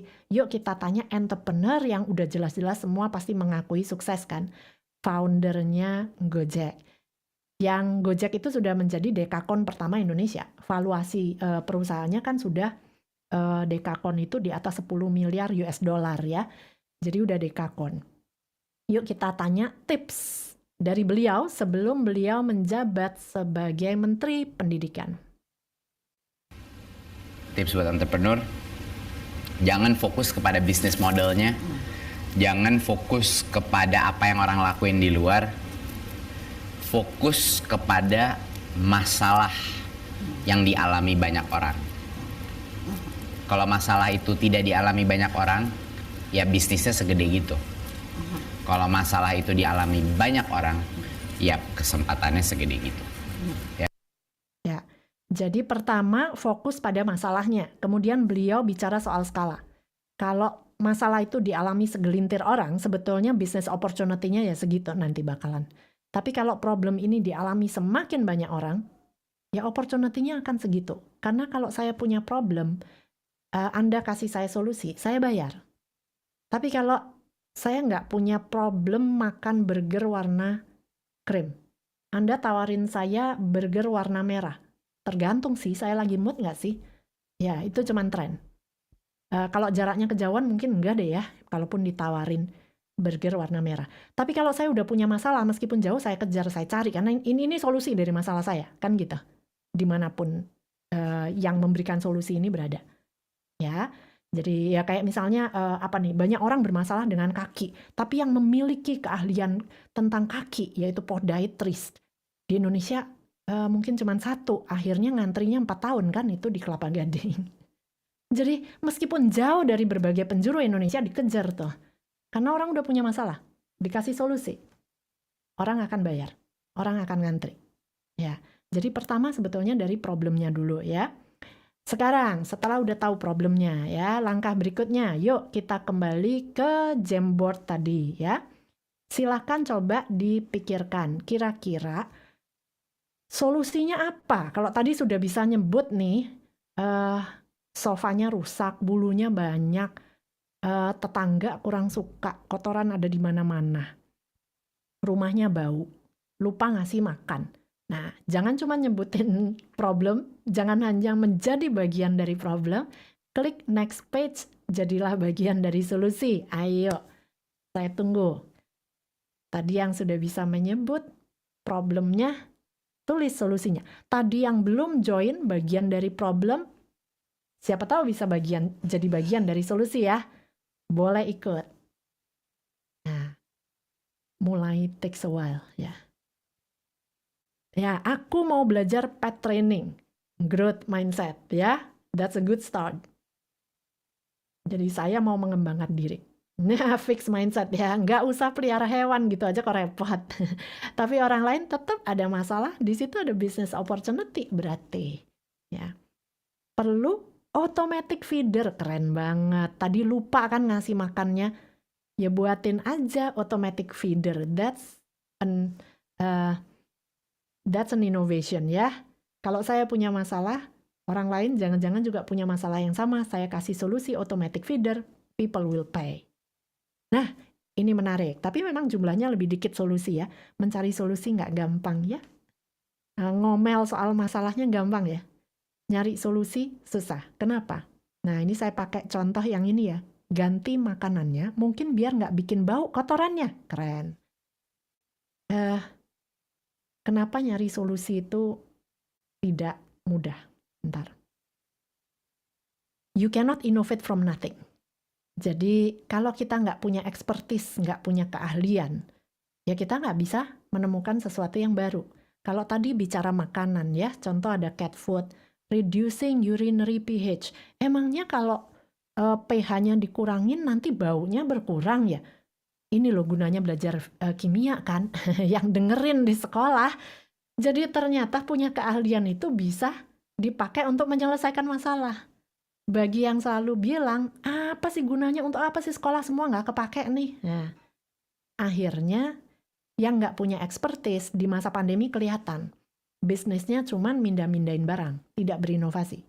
Jadi, ada ya makanan kucing yang bisa bikin bau kotorannya berkurang. Kalau gitu aku beli, aku naikin harganya, aku jual. Dagang ya, mindahin barang. Zaman orang tua dulu banyak yang sukses ya. Distributor, retail, banyak. Agen ya, dari produsen, middleman, konsumen. Tapi kalau di zaman sekarang dan ke depan hati-hati, sudah ada teknologi. Dari produsen bisa langsung ke konsumen. Ini yang disebut tren the death of middleman, kematian orang tengah. Jadi kalau generasi muda yang sekarang, saya tidak rekomen kita langsung mengambil posisi di tengah nih. Kalau maunya dagang atau jualan, mindah-mindahin barang, silakan. Itu bisnis, dagang memang, bukan entrepreneurship. Kalau mau dagang, boleh, karena ada profil anak yang aslinya pedagang. Ada asli anak profilnya, ini tukang jualan. Ya, nggak apa-apa, cuman sebetulnya nggak ada kuliahnya. Sebetulnya nggak ada, Bachelor of Business bukan untuk dagang. Dari SMA juga udah bisa dagang, ya. Ajak aja ke China, ada gedung A, B, C, D, E. Masukin tiap-tiap gedung, pilih barang, jual di Indonesia. Beres, ya. Jadi kalau mau dagang silahkan, dan ada profil anak yang pedagang. Tapi tidak ada jurusan kuliah untuk berdagang. Ini yang sering salah ya. Nah, tapi intinya, anak-anak sekarang masih SMA, mau kuliah. Ini kesempatan. Milikilah expertise. Kuliah yang membuat kita punya keahlian tertentu dong. Ya, keahlian apa yang dipilih? Nah, coba kita pelajarin dulu kalau bicara minat anak-anak yang tahun lalu ya. Angkatan kakak kelas yang sekarang. Yang masuk ke PTN, perguruan tinggi negeri di Indonesia, dengan jalur tes. Ada datanya. Dari anak-anak yang IPA, top 5 minat anak-anak kita, bunyinya masih sama-sama zaman saya kuliah SMA kayaknya ya. Kedokteran, farmasi, IT, mungkin IT yang meningkat ya. Teknik sipil dan kedokteran gigi. Anak IPS juga nggak jauh berbeda. Psikologi, hukum, manajemen, ilmu komunikasi, dan akuntansi. Ilmu komunikasi mungkin yang meningkat karena sekarang banyak yang mau jadi YouTuber, influencer gitu ya. Jadi itu naik. Tapi sisanya nggak jauh berbeda. Bu Ina, kalau saya ngambil jurusan yang aneh-aneh, nah nanti jadi apa? Nah itu sering kali ya pertanyaan orang tua ya. Jadi ada data menarik dari World Economic Forum, 65% anak-anak zaman now itu akan bekerja di profesi yang sekarang belum ada namanya. Saya ulangi ya, 65% anak-anak sekarang itu akan bekerjanya di karir yang sekarang itu nggak ada namanya. Jadi sebetulnya pertanyaan mau jadi apa itu sudah nggak lagi relevan. Apalagi cita-cita. Besok gede cita-cita kamu jadi apa gitu. Karena anak akan menjawab profesi yang ada sekarang, malah terbatas. Malah dia mungkin ketinggalan zaman. Ya, Deddy Corbuzier waktu kecil ditanya, ya nggak bisa lah. Deddy besok gede mau jadi apa? Mau jadi podcaster? Nggak ada zaman itu. Dia malah jadi YouTuber, podcaster pertama, sukses banget. Ya, jadi ini perlu mindset dulu nih. Orang tua kita harus open-minded dulu, apa yang membawa kita sukses zaman dulu belum tentu masih relevan. Ya, perlu perubahan mindset. Jadi pertanyaan ini mesti di-delete dari otak kita. Yang perlu dipertanyakan mungkin sebetulnya dengan mengambil jurusan itu, expertise apa yang akan dia miliki, sehingga apa yang dia bisa lakukan untuk menyelesaikan masalah. Masalahnya nanti, jangan ditanya sekarang. Karena dengan anaknya grow up, terus berjalannya waktu akan selalu muncul masalah-masalah baru. Nah tadi, dengan dia terus berempati terus, ada masalah baru lagi, saya punya keahlian ini, saya kasih solusi. Tergantung masalahnya waktu nanti. Ya, nah ini ada satu contoh mungkin ya. Untuk orang tua, bayangkan seandainya anak-anak tahu-tahu bilang, "Mah, Pah, aku mau ngambil jurusan marine biology." Ya, pertanyaan tadi sering kali muncul pertama, mau jadi apa anak aku ya marine biology ya, gitu kan? Yuk kita dengarkan paparan lulusan marine biology. Dan inilah yang membuat saya menseriusi dunia itu, membuat film bawah laut. Kemudian pertanyaannya, apakah ini bisa menghidupi saya gitu ya? Menjamin nggak? Kalau cuma buat hobi itu nggak menjamin. Akhirnya saya mencoba menjual ke luar negeri. Jadi saya ada kantor di Bristol waktu itu, di UK di sana. Dia mensuplai film-film di seluruh Indonesia, seluruh dunia. Gitu ya. Nah, dengan suplai itu tentu kita harus serius bikinnya. Makanya background pendidikannya pun juga harus serius ya di bidangnya. Pokoknya saya ngambil tentang masalah hiu. Kalau saya tidak paham ikan hiu, lu ngomong apa, lu ngomong tentang ikan hiu, lu nggak tahu ikan hiu gitu kan. Jadi di situ saya serius sehingga saya mengambil sampai S3 di bidang kelautan karena memang saya serius untuk bikin film. Jadi intinya saya itu studi itu hanya untuk membackup pekerjaan saya gitu ya. Ada yang menarik ya. Saya serius mau bikin film, makanya saya ngambil sampai S3 di biologi kelautan. Saya serius mau bikin film. Bukannya harusnya ngambilnya jurusannya perfilman ya gitu kan. Ya kan, menarik ya. Jadi beliau mengatakan, lu mau bikin film tentang hiu, ngerti apa lu soal ikan hiu? Ya, jadi filmnya bisa aja dangkal gitu ya. Jadi ini yang saya ibaratkan gelas dan air nih. Jadi idealnya di dunia karir itu kita harus punya dua-duanya. Kalau cuman punya gelasnya, nggak ada airnya, tong kosong nyaring bunyinya. Tapi kalau cuman punya airnya, nggak ada wadahnya, ilmu ini juga berantakan kemana-mana. Nah, cuman kadang-kadang ada keterbatasan waktu dan dana. Nggak mungkin kuliah itu diambil dua-duanya kadang-kadang. Kalau sama-sama gelar nih ya, terpaksa kita milih salah satu. Jadi tadi pagi saya webinar ada pertanyaan menarik dari seorang siswa. Impian saya pengen menjadi orang pertama di Indonesia yang menggerakkan industri animasi. Dia pengen bikin animated movies. Pertama, dia pengen namanya masuk Wikipedia. Dan itu nama dia. Orang pertama di Indonesia. Nah, tapi bagi orang tua saya dianggap lulusan animasi itu gajinya kurang. Jadi akhirnya saya memantapkan diri mau jadi lawyer. Ngambil jurusan hukum. Nah, gimana sarannya? Saya tetap persu hukum atau nekat aja nih animasi gitu. Nah, di sini yang kita lihat. Kalau dia ternyata ngambil hukum, itu yang saya ibaratkan airnya. Dia punya konten hukum. Kita lihat mana yang memungkinkan diambil gelar, mana atau non gelar. Hukum untuk jadi lawyer bisa nggak? Non degree, diploma doang. Nggak bisa karena itu profesi, ya. Dokter bisa nggak baca buku doang terus mengklaim saya dokter ya? Nggak ada yang berani lah ya disuntik atau dioperasi. Nggak bisa, itu profesi ya. Jadi itu memang harus pakai gelar. Animasi ada nggak kira-kira kursus ya, diploma 1 tahun atau kursus-kursus singkat? Bisa. Nah, kalau ternyata bisa dikombinasikan, saya bilang ke anak itu tadi, jangan-jangan kamu bisa bikin animated movies yang tentang hukum. Kamu memperjuangkan hak-hak asasi, mau educate the market, kekerasan terhadap wanita atau kekerasan terhadap anak atau child labor, gender issues, tapi melalui animated movies. Masih mungkin nama kamu masuk di Wikipedia ya, bukan the end of the world. Ya, jadi ini yang perlu dibahas sama orang tua ya. Jadi mana yang memungkinkan untuk non gelar, mana yang gelar bisa berjalan bersamaan atau one after another. Tergantung waktu dan budget kan ya. Nah, jadi itu tentang expertise ya. Tapi banyak kan tadi mungkin contoh IPA ya. Bagaimana dengan IPS? Sama aja, ini banyak disalahartikan nih expertise di IPS ya. Kalau kedokteran jadi dokter, akuntansi jadi akuntan, kalau ilmu politik jadi politikus. Bukan. Jadi nggak semua bisa digituin. Jadi ada murid saya pengen ilmu politik, cewek, mamahnya khawatir, nggak setuju. Saya nggak mau anak saya cewek jadi politikus.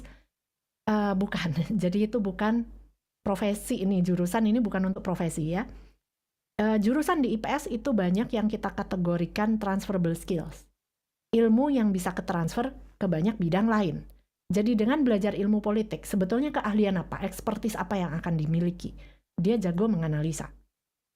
Di dalam ilmu politik, di dalam ilmu-ilmu sosial, itu syarat dengan statistik. Jadi nggak bisa sih alergi dengan angka, makanya ngambil IPS. Ekonomi, sosiologi, semua full statistik. Statistik tuh dalam hidup pasti kepake gitu ya. Jadi jangan alergi dulu sama angka ya. Matematika yang mana dulu nih? Dan biasanya kalau statistika harusnya jangan alergi dulu karena kepake. Karena kita mau membuat keputusan nggak pakai data, pakai apa? Ya. Jadi itu penting. Dan itu ada. Jadi di dalam ilmu politik kita jago menganalisa. Kalau menganalisa kondisi politik, nggak mungkin terlepas dari menganalisa ekonominya. Nggak mungkin terlepas dari menganalisa manusianya gitu. Jadi kemampuan menganalisa ini bisa ketransfer ke banyak bidang. Ada senior vice presidennya Gojek. Di bagian business intelligence, usia 28 sudah senior vice president, lulusan Amerika, lulusan ilmu politik, tapi dia jago statistik. Kemampuan analisa pakai data. Ya, jadi yang perlu dipertanyakan bukan jadi apa, dan kalau nggak ketemu jadi ya udah jangan ngambil ilmu politik karena kan nggak mau jadi politikus. Tapi yang perlu dipertanyakan dari ilmu politik ini nanti aku punya keahlian apa? Oh, keahlian menganalisa misalnya. Ya, oh ada statistiknya syarat di situ. Ya, nanti yang dianalisa kan bisa ketransfer. Tidak harus hanya politik itu sendiri. Ya, demikian pula halnya dengan filsafat. Wah, boro-boro apalagi nih ya. Dari pengalaman saya handle lebih dari 3.300 siswa keluarga ya. Ada 3 anak yang pernah tertarik jurusan filsafat dan ketiga orang tua itu tidak ada yang setuju. Nggak ada yang mau. Semua alasannya sih sama ya. Pada dasarnya sih alasan masalah agama. Oh jangan nanti murtad. Oh jangan nanti dia ateis. Jangan nanti dia pindah agama. Nah sebetulnya kalau anak ini sampai pindah agama tuh yang disalahkan jangan jurusan filsafatnya ya sebetulnya. Jadi seringkali ya karena orang dewasa di sekitarnya. Karena kita ini selama ini membatasi anak untuk tidak mempertanyakan. Kalau anak kritis itu dianggap nggak sopan. Apalagi yang dipertanyakan masalah sensitif, agama. Nggak sopan mempertanyakan agama, nggak sopan mempertanyakan Tuhan itu sebetulnya ada nggak sih? Kan udah jelas-jelas ada gitu. Jadi nggak usah dipertanyakan. Loh, justru kita harusnya sebagai orang tua memberikan peluang anak kita mempertanyakan. Karena dari situ kita bisa menjelaskan. Kalau sudah dijelaskan, dia paham ya. Jadi ya kita nggak usah khawatir gitu kan. Tapi kalau kita membatasi, suatu hari dia mempertanyakan, ketemu jawabannya orang lain, ya itu mungkin terjadi ya. Yang disalahkan jangan jurusan filsafatnya, yang disalahkan diri sendiri kan sebetulnya. Saya tidak memberikan ruang anak saya untuk kritis, untuk mempertanyakan. Ya, nah sedangkan jurusan filsafat bukan untuk mempertanyakan apakah Tuhan itu ada apa enggak, bukan. Itu salah persepsi. Kita intip mata kuliah di jurusan filsafat UI misalnya ya. Belajar logika. Nah, kalau di sosial media tuh banyak orang berantem ya, udah berantem beda argumentasi, ngata-ngatain gitu kan. Terus dan orang kadang-kadang kalau berargumentasi bilang ini kan pakai logika sederhana aja udah bisa. Logika tuh nggak sederhana ya, logika tuh susah ya. Jadi banyak orang emosi karena gagal menyampaikan sebuah pesan. Karena dia nggak sanggup menyampaikan sebuah pesan, dia marah. Ya, karena tadi kemampuan analisa, logika berpikirnya mungkin masih nggak runut. Jadi kalau di-argue marah duluan. Dia belajar multiculturalism. Jadi lulusan filsafat biasanya bisa menerima perbedaan. Oke, let's agree to disagree. Yuk kita setuju memang kita tuh berbeda pendapat, tapi nggak sampai ngotot pokoknya gitu. Terus apalagi menyerang orangnya seringkali. Kamu tuh orangnya memang menyebalkan. Ya. Nah, filsafat seni. Karya seni yang mahal itu karena filosofi di baliknya kuat banget. Jadi justru kalau mau bikin karya seni yang kuat, salah satu jurusan yang bisa dipikirkan adalah filsafat. Jadi dia memikirkan masalah tadi, isu-isu, dia mikirnya kan mendalam gitu ya, kenapa manusia eksis gitu kan, kenapa orang bisa melakukan kekerasan terhadap anak gitu, kok bisa sih kita pertanyakan, kita dalamin, kita serap, kita tuangkan dalam karya seni. Entah itu film, entah itu novel, entah itu patung, entah itu lukisan, itu yang mahal. Itu yang ratusan juta sampai miliar. Bukan yang kita lihat di online semuanya sama ya, ikan koi jumlahnya harus 8 atau 9 deh, pokoknya yang feng shui-nya bagus gitu ya. Harganya mungkin cuman 300.000, 2 juta gitu kan, nggak sampai ratusan juta atau miliar.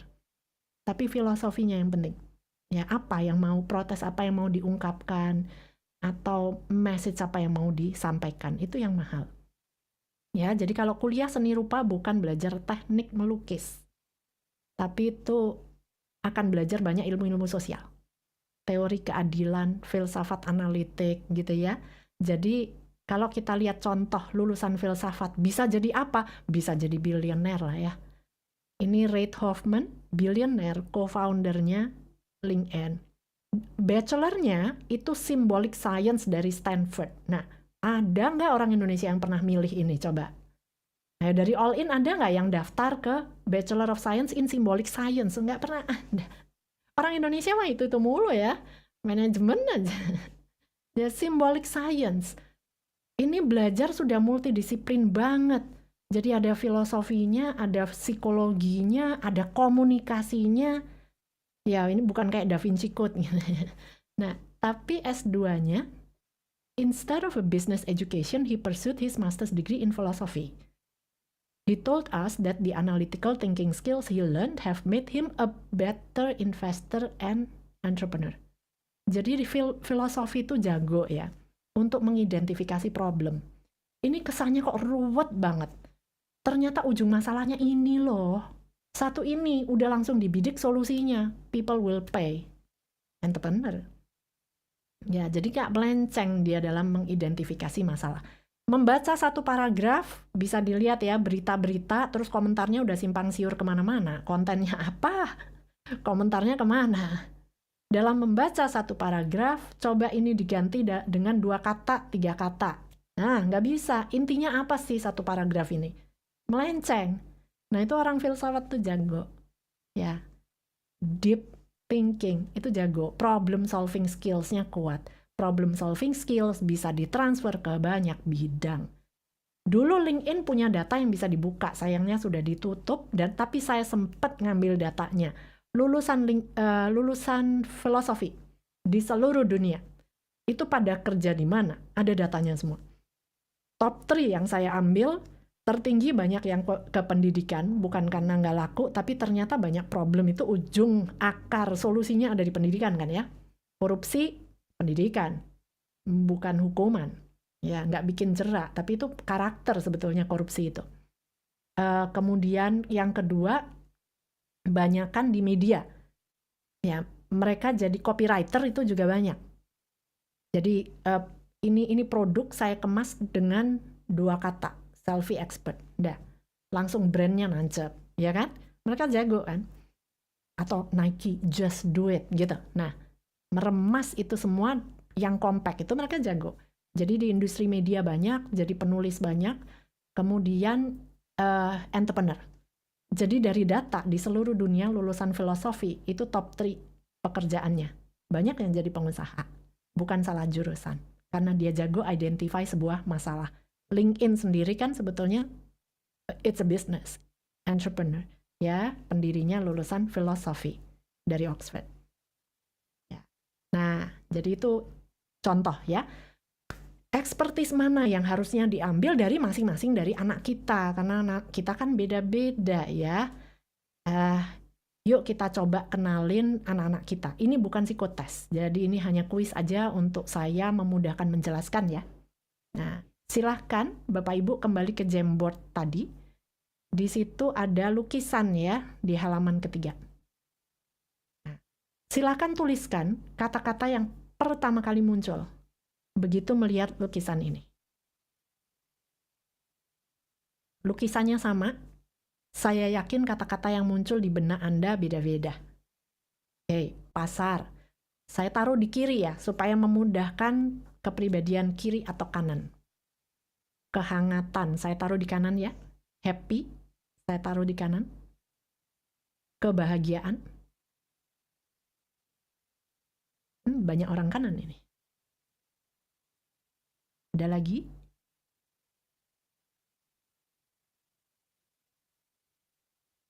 Oke, paling nggak ada contoh lah ya. Ini belum tentu ya, yang kiri benar-benar kiri, yang kanan benar-benar kanan. Ini sekali lagi hanya kuis singkat. Bukan psikotes yang sesungguhnya pertanyaannya ratusan. Oh, ibu-ibu ada. Ibu-ibu sebelah kiri. Masa tua sebelah kiri ya. Oke. Apa sih bedanya kiri dan kanan?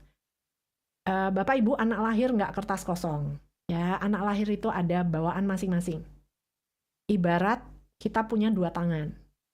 Kita punya dua-duanya, tapi selalu ada yang lebih dominan. Ada orang yang right-handed, ada orang yang left-handed. Tapi yang left-handed pasti pernah pakai tangan kanan. Yang right-handed pasti pernah tangan kiri ya. Cuman hanya lebih dominan yang mana, gitu aja ya. Nah, apa bedanya kiri dan kanan? Kepribadian yang kiri. Ini kita sebut tipe sensing. Dari kata 5 senses. Kelima panca indera ya, something we can see, we can touch, we can experience. Orangnya biasanya lebih detail oriented, apa yang dilihat yaitu ibu-ibu. Itu pasar. Ya apa yang nampak aja dengan kelima panca indera kita. Mereka lebih belajar pakai real world examples. Contoh yang praktis aja deh yang pernah dialami. Jadi misalnya mau belajar tentang ciri-ciri hewan gajah gitu ya. Bapak Ibu akan lebih efektif mengajak anak sensing ke kebun binatang, lihat langsung something they can see, something they can touch, kemudian something they can hear. Jadi mungkin tour guide-nya langsung akan cerita, ini gajah ya, kalau kamu jahat sama dia, dia seumur hidup nggak akan lupa nih sama kamu nih. Kalau kamu baik sama dia, dia juga akan inget nih sama kamu, tuh gajah. Nah, itu orang sensing. Learning by doing. Kalau yang intuitif, istilahnya mereka pakai indera ke-6 gitu ya. The big picture, imagination. Pattern, mereka pakai metafor. Suka ngomongnya ini ibaratnya ini. Nah itu tuh anak-anak intuitif ya. Jadi yang dilihat meaning tadi ya, kebahagiaan. Wah, bahagia itu sederhana ya. Ternyata dari lukisan itu dia nggak ngelihat ada beca, dia nggak ngelihat pasar, call, nggak ngelihat. Yang dilihat meaningnya. Ya, kita punya kecenderungan ya, yang lebih dominan yang mana itu ada. Anak-anak intuitif mungkin waktu kecil kalau dia sudah tertarik sesuatu dia jadi bisa cerita mendalam. Kalau dia suka dinosaurus dia bisa cerita tipe-tipenya. Kalau dia suka mobil dia ada klien saya bilang, oh iya anak saya tuh ya 3 tahun lihat lampu mobil dia udah tahu ini mobil apa. Sementara anak sensing mainan mobil-mobilan juga cuman digerak-gerakin, mungkin dibongkar-bongkar. Kalau anak-anak cewek mainannya boneka, yang intuitif mungkin dia bermain peran, imajinasi. Ini gurunya, ini guru-guruan gitu kan. Atau ini ibunya, ini anaknya, dia making stories. Kalau yang sensing mungkin cuma dikepang-kepang, atau bahkan mungkin kakinya hilang, ya. Tangannya entah kemana, bonekanya hancur gitu ya. Nah, dia sebetulnya lebih menggunakan, karena dia pengen pegang, dia pengen touch ya. Ya, jadi agak berbeda. Bapak Ibu kalau bisa ingat-ingat kembali masa lalu ya, diobservasi anaknya. Nah, kalau mengenal satu ini aja, baru satu, tipe kepribadian ada belasan. Tapi baru satu ini aja sangat membantu untuk mencari expertise mana sih yang anak saya bisa lebih nyaman ya. Contoh, kalaupun sama-sama di bidang musik, tipikal anak sensing tuh kayak gini nih.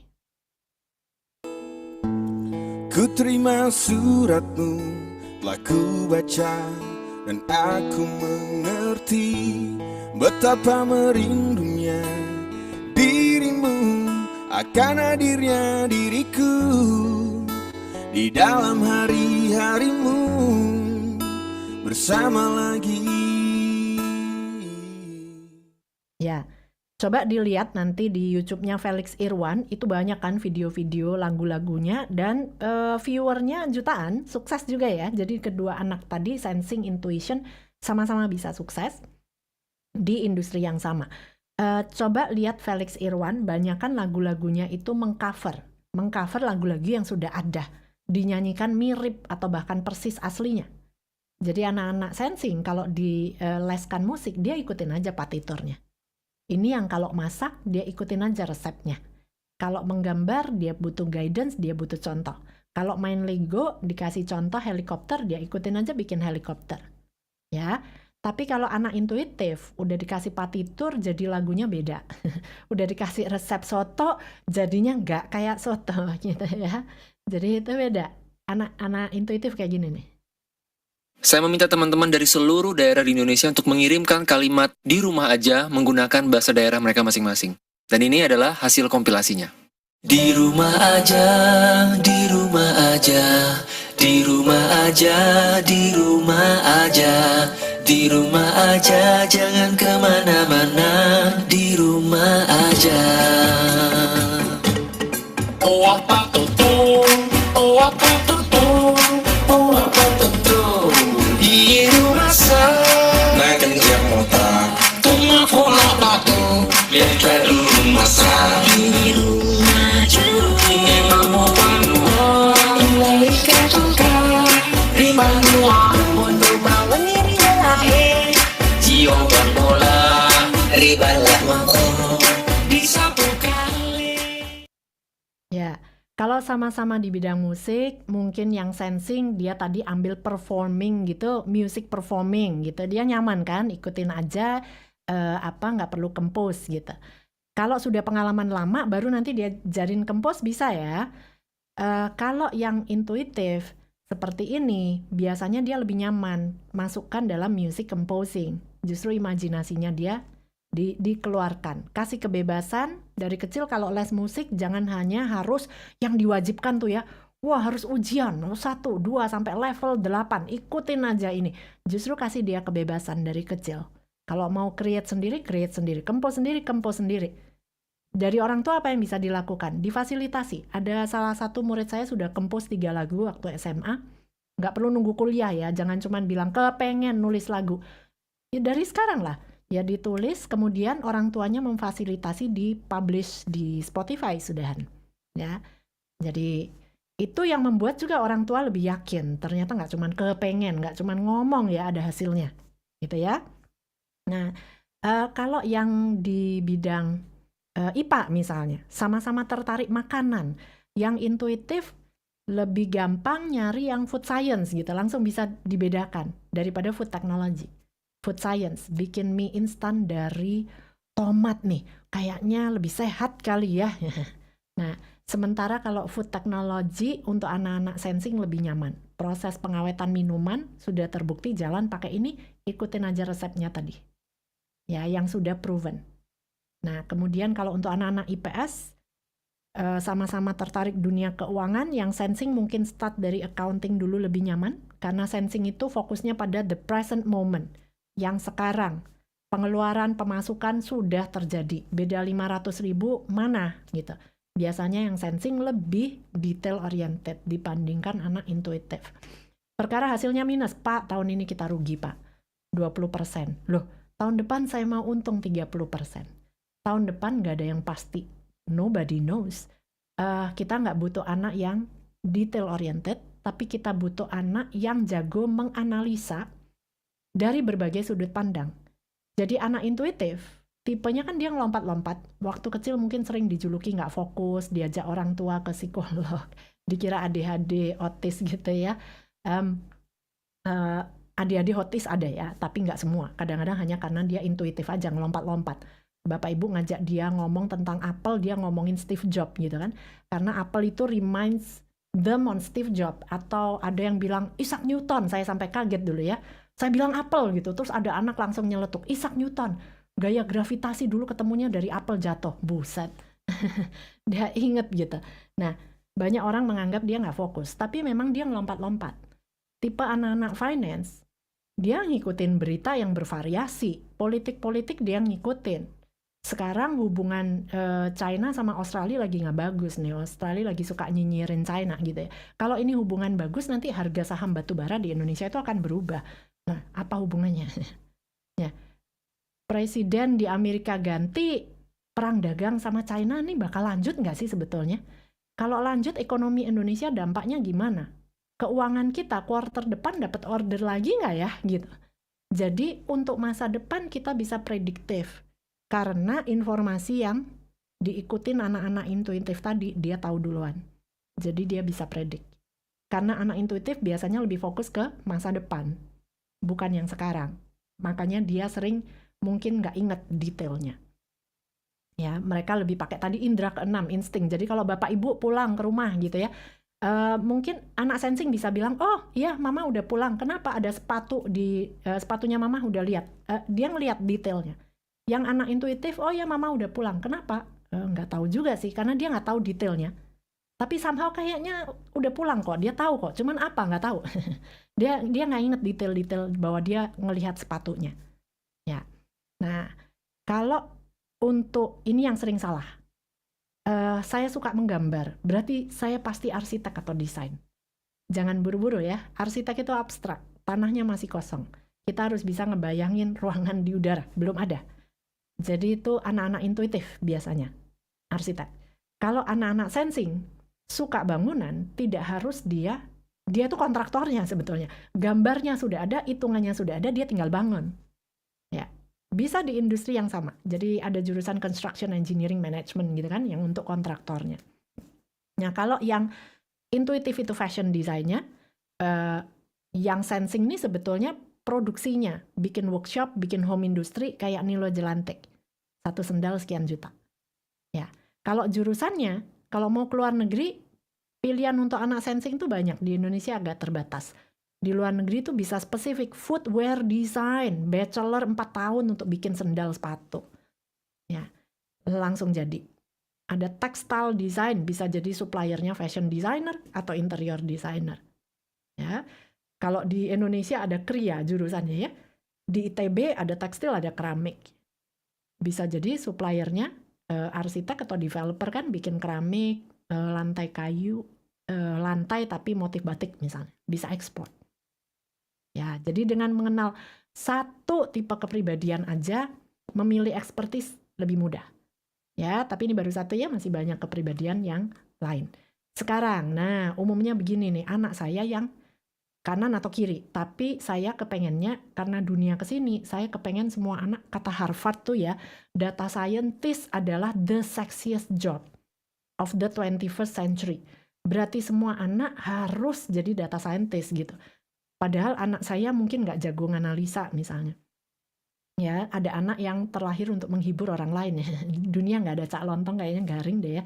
Jadi kita masih butuh loh seniman-seniman itu ya kan. Nah, seringkali kita jadinya kecewa gitu ya. Anak saya sebetulnya marahnya sama Tuhan gitu. Tuhan ngasih anak saya kok nggak sesuai harapan saya ya. Nah, jadi bagaimana Bu Ina? Bisa nggak anak saya diubah gitu ke sebaliknya? Bisa aja, misalnya saya nyamannya tangan kanan, tapi bisa nggak saya dilatih menggunakan tangan kiri? Bisa ya, semua orang dilatih bisa. Cuman mungkin memang sayanya harus memaksa keluar dari zona nyaman, jadi tergantung anaknya mau apa enggak juga.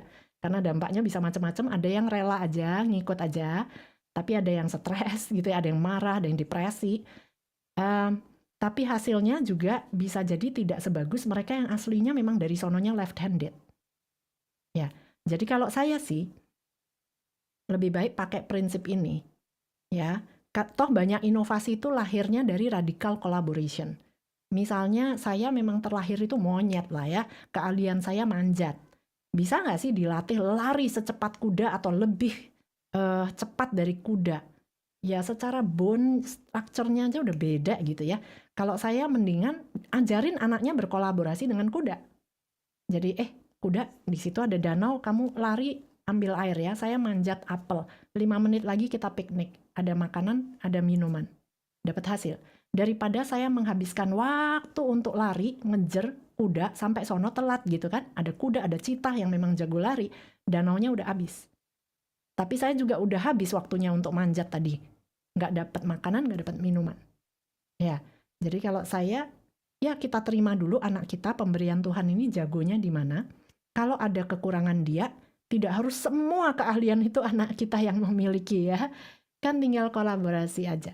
Toh, the best innovation comes from radical collaboration. Contoh terakhir, the best innovation, ini perusahaan Shinta VR.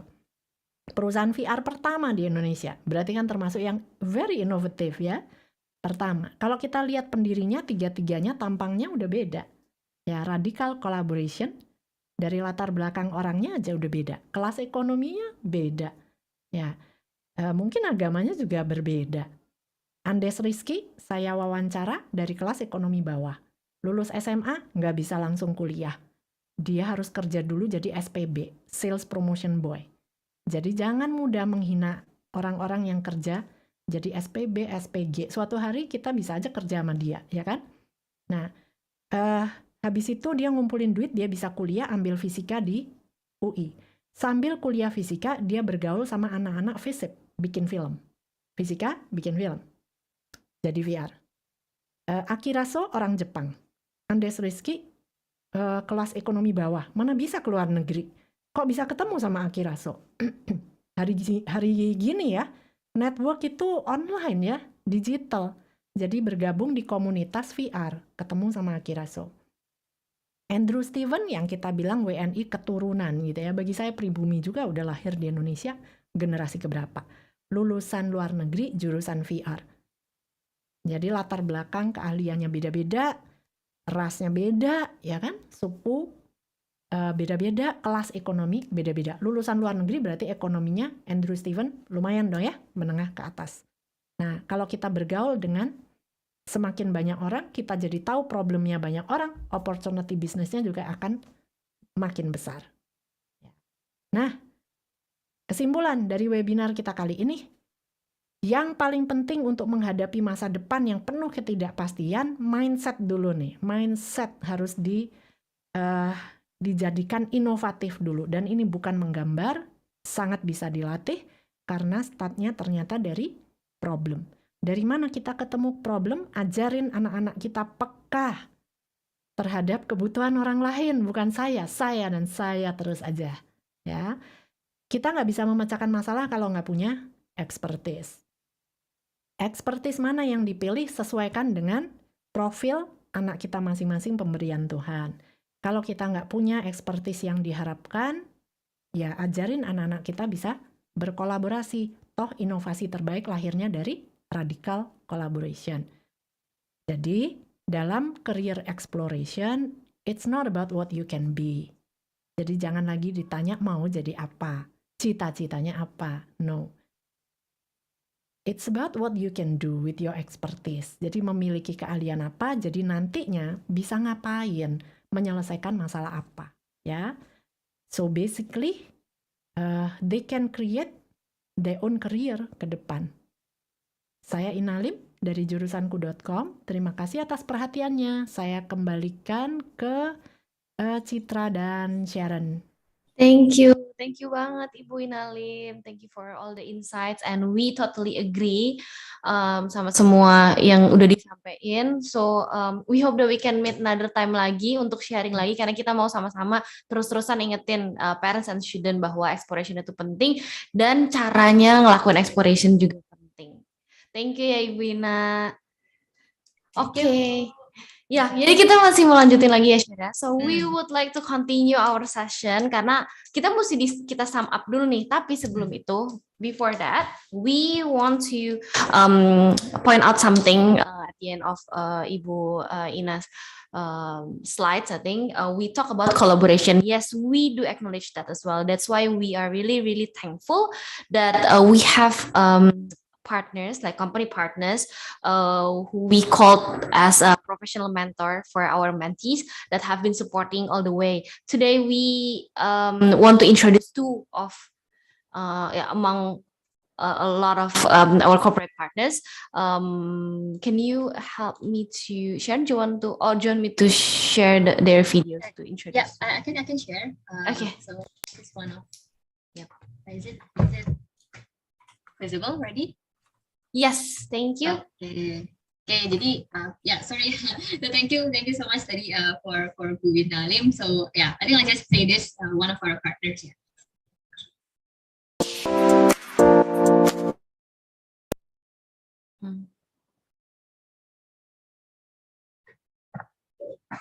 Oh, okay, hang on. Yeah, that's fine.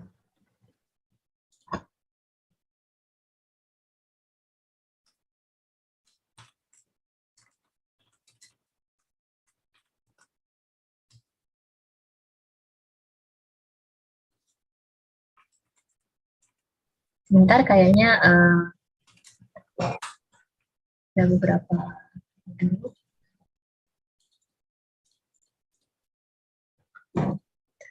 Maybe Citra, can you share the screen? I'm trying. I think I can do this. So the first one is maybe I'll show Sparse Fashion Academy first. They are the one who always assist our mentee for collaboration and fashion. So this is their profile.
Yep, so that's SFA. I mean, like not only mentee, but mentors as well. They have their own expertise. So that's why we need to work together with our professional mentor to help our student to improve and to learn more about the major or like the topic that they are interested in. The second one is Sangnila Academy.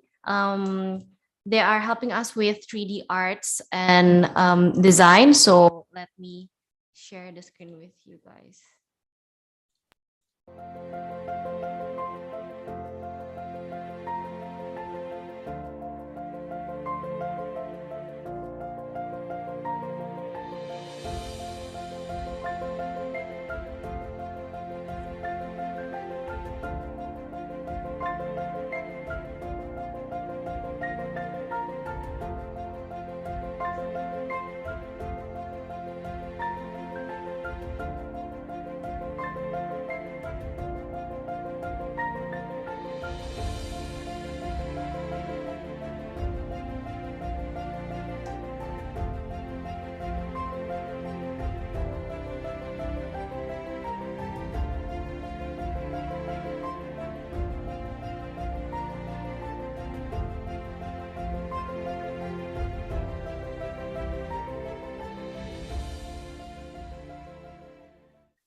Yes, so they actually provide some vouchers for mentees and parents who would like to take courses with them. And also thank you for Ibu Ina Liem Jurusanku has provided us for some vouchers as well. So you can contact our sales team for the vouchers. It could be digital or printed as well. So we can make some arrangement later. So really, really thank you to SFA, Sang Nila and Jurusanku for supporting us like throughout all the preparation for our students, because it's not only the students who need good teamwork to be successful, but as our mentor, your mentor as well. So yeah, we still have one pillar to go, I guess. So Yes. we have talked about how to maintain our academics, writing, explore, and we know what to write now for the university essay. But I think everyone, all applicants do the same thing, right? Or maybe differently, maybe with different background, but also maybe with a similar thing that we do. So how could we compete with them? How should we present our as a mentor? We always think how to present our mentee, and mentee also have to be prepared how to showcase yourself. So this is why we have the last pillar, the most important one, personal brand, that has to be a strategy to present mentee to the admission officer to get offer at their dream university. Maybe we should look at the fact first. Yes. That the admission rate is getting lower and lower, but the competition is getting tighter. Everyone's aiming to go to big university because they want to land in good companies to work as well. But with like thousands of application, maybe in a week or in a month or maybe in a day for big universities, they only spend a little time to read the application. So maybe Harvard or Oxford, they do read our application for only, we can just refill it 5 to 7 minutes. So we definitely need a strategy, because we did a lot of exploration together with the students. Students work hard for that, but how to showcase all the hard work before to the admission officer. So maybe Sharon can share about that. Yeah. So thank you, Chitra. So definitely, I think listening from our previous aspects here, different pillars, like all together, you already know that you need to perform well academically. You need to also write well, present yourself well through the writing, and also do enough explorations to basically know, like what's your expertise, or like where is your niche, basically, right? But then everything, when we sum them up together, we want to create just like very short impression that is very unique about us. So that's actually what we mean as personal brand. This is just 1 or 2 sentences that you want the admissions committee to remember about you, meaning you have to present yourself as someone that is unique or like different from other people or other candidates, basically, right? So how can we help, or like how can we work together to guide students to shape this personal brand, right? So again, this is the last chart that you probably want to take a look. And here, if you can see, we have on the left-hand side, we do have the teachers, because basically they know that they spend quite a lot of time at school with the students. And we will see later on how actually teachers also have like quite a big role in this part. But on the other side, we have parents and mentors working together to help and to shape this personal brand. And in addition to that, we think that with all the digital era, and also the importance of having your digital track record, we feel that having a media team is also will also support the students in this process. So let's take a look at how we work first as mentors and media team. Again, so we do have this dedicated media team who work together with the students in producing this kind of media over here. In this case, we have videos. In addition to that, we also have like some photos or like graphics to help the students showcase their project, right? So Yeah, so what is it? Actually, it's a visual form of students' projects or achievements. And why is this like, why do we bother to like have this dedicated team, right? Because sometimes when like when your maybe your children achieve something, a competition, or like they create something that needs to be it's not published. You need to like share that to others, right? I think just resounding what Buina Lim already explained, right? Having that social awareness, having that that other people might have the same problem, so you want to do something that can contribute to the society, but also you want to share it, right? So this way you can explain your message better, and that creates a certain aspect in your personal brand as well. Yeah, and in addition to that, like this the example that I'm about to show you, one of our mentees, he uses the production of this kind of videos to pitch his idea and to do the fundraising. Actually, right now the fundraising process is still ongoing. If you've heard of a fundraising platform named Bantu.id, it's also one of our partners, and they provide the platform for this mentee to also showcase their project. Let me see if I can say this as well. Just for a while. I think this is just only take like a minute or so.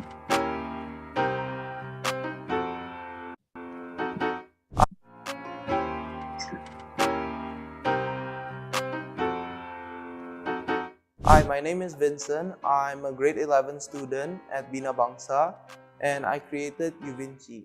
So, why I created UVinci? So traditionally, people wipe down the door handles individually using disinfectants that may contain harmful chemicals that could damage the door handles, and it is also very time consuming. So I created this device. This device automatically disinfects the door handle after every single touch.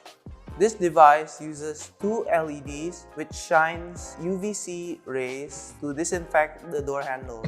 This device uses a passive infrared motion sensor to detect when a door handle has been touched. Then, after a 7-second delay, it shines UVC rays for 3 seconds from its two UVC LEDs, killing viruses and bacteria on the surface of the door handle. Another feature of the device is that it is rechargeable. It uses a latch which allows you to remove the device from the door to be recharged. For further information, you can visit UVinci's Instagram page at UVinciTech, or you could contact me at vincentongo@gmail.com. Thank you. Okay, so that's just one of the clip for Vincent, one of our mentees. If you can see the video, you can also access that to our YouTube channel. Yep. Thank you, Citra, for forwarding the link. Yeah, so you can. I think before, besides Vincent, we also have other students or group projects that is also documented in our YouTube. So yeah, you see that all this media can definitely be shared, and it will be useful to build the digital footprints as well for the students. Yes. Right. Yeah, and I think one of the bonus that maybe if you are, I don't know, maybe among the audience, if you are a counselor or you're a teacher, and maybe along the way you don't see like very tangible or like wide explanation about your role as even though like we know that you have a very big role at school, but in this case for personal brand, for shaping personal brand, you definitely have this power or authority to write the recommendation letters, right? Why is this important for students' personal brand?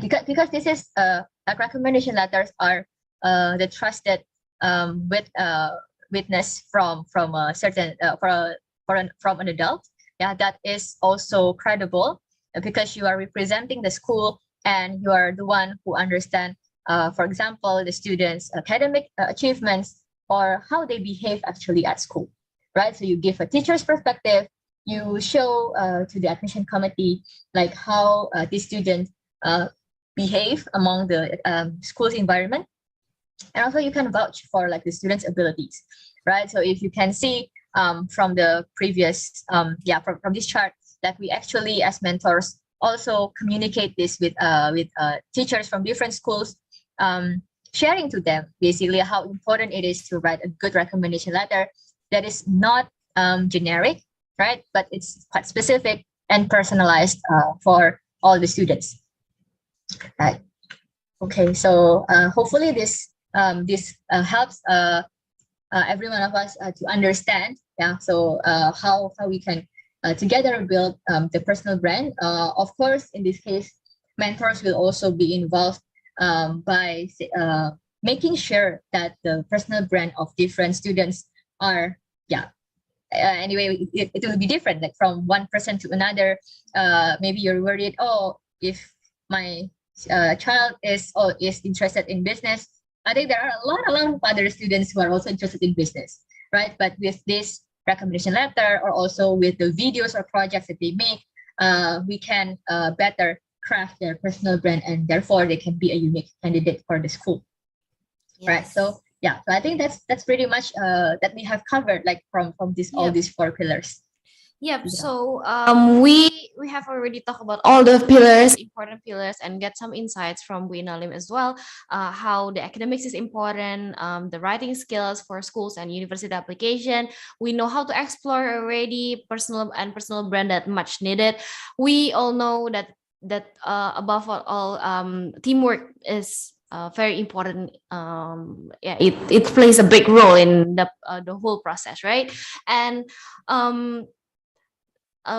with knowing that, it doesn't mean that it's easy to just simply apply that to our own case, like when you are trapped in your own situation. So later on, we are going to review some profiles that has been submitted to us. We are going to apply all the things that we talked in this afternoon to the real cases that's happening. So that's the real challenges, the real concern that is actually happening now. So who knows that it would help you all to like just do some practice together with our experienced mentor Chiara, Devi, and Paul. They will show you how to put that in like a real plan. So don't later we're going to have a Q&A for now, and then we are going to have a quick break, and you can come back at 4:30 for the session.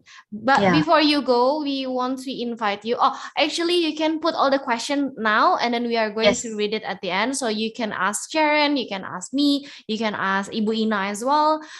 Just put in all the question in the box. Maybe if you are still confused how to convince your kids to do exploration, or you don't know how to do this or that, or if you are considering something, feel free to drop your question in the chat box. And meanwhile, we are still waiting. Should we invite them to our program, Sharon, for exploration? If they say that I don't know where to start, maybe all in is where to start. Maybe we can help you with that. Yeah, exactly. So I think later on you will listen to like real cases, right? Or like sometimes you will hear like the suggestion, oh, you need to like try, like explore. And sometimes again, like, the problem still persists, like you don't really know what to do or like how to start. Oh, actually, before that, just a very good addition in this case. I think we're still opening the chance to invest in our mentees projects, right? Yeah, I think this is very exciting. If you haven't checked out our Instagram, you can just go to our account, All in Edu Space, or just scan this code, and then you will be directed to the post. Invest, again, in this case, is you're trying to value the students' projects. You're not like literally like invest in some certain kind of money, but then you will be challenged to see what the students are doing and how much would you like to invest or like pay for this kind of project. So I think I hope this one is also like inspire like all the students to see like, oh, what kind of project I can do, what kind of initiative, and how can I make my clubs or organizations more appealing and stuff like that, right? But if you are not that confident in like starting your own personal project, maybe you can start from here right? We will have like a very interesting program because it's like it will only spend like your weekend. Yeah, it will only have like 2 days on March, first and third week of March, because the second week you will have SAT. I think I'm just reminding everyone for the SAT in March. But yeah, for the first week and third week, we will have a certain career boot camp. The first one with the title of food scientist, and the third, like on the third week, we will talk about full stack developer, right? So just as a if you're not that clear of like those two careers, for food scientists, I think Buina gave a very good description during her talk, that in this case, like you will be directed to like how to actually develop some recipes, some new recipes, and how to maintain or like how to keep improving the food quality and safety standards, right? Well, for full stack developer, if you're not familiar with that term, it's basically talking about an end-to-end engineer related to computer science. So you're building websites or like applications, but in this case, just to because it's a bite-sized and very hands-on program.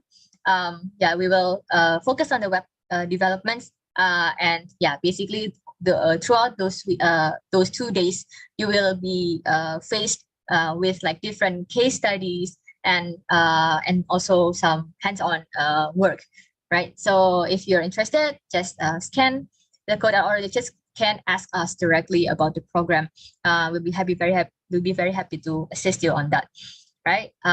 But actually, this is even more interesting because next week we will be able to have a sneak peek over those two programs that I mentioned before, right?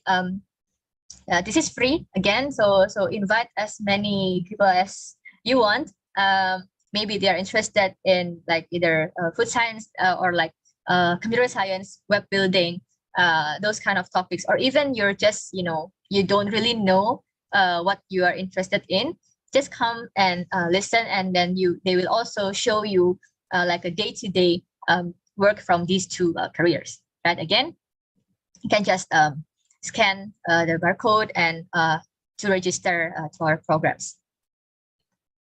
Okay, and I think lastly, repeating that I don't know if some students over here has already registered for like next month's SAD, which will fall I think on the 12th.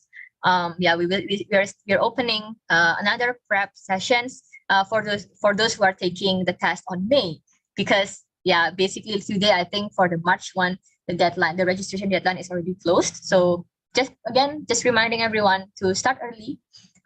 Don't miss the prep, and also don't miss the registration deadline. So if you're interested, you can just go to the chat box and just click the link to get more information. I hope that's helpful for everyone. Thank you, Sharon, and we would love to see your feedback as well. We'll leave the page here. Meanwhile, waiting for the question. There's some question, but I think I guess it's more personal just now that I received. I have already answered the questions, but is there any question for everyone else? We'll wait until 3:55, I guess. If not, then I should let Ibu Inalim go as well, because it's been stretching a little bit. You sure? Yeah. No question? Anyone? Probably it can be either for us or for Buina. Yes. I think it's really a good occasion to ask some personal ask a question that's relatable to you. Let's wait for some time. Yep. Yes, a lot of things to take today, but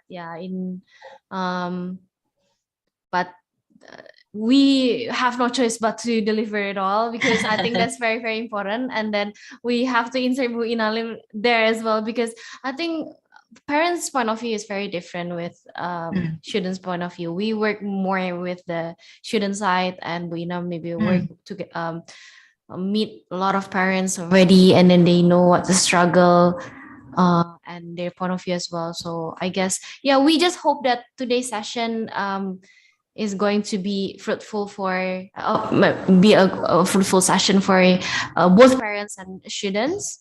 If there is no question, that's okay. Maybe there's a lot of to take, and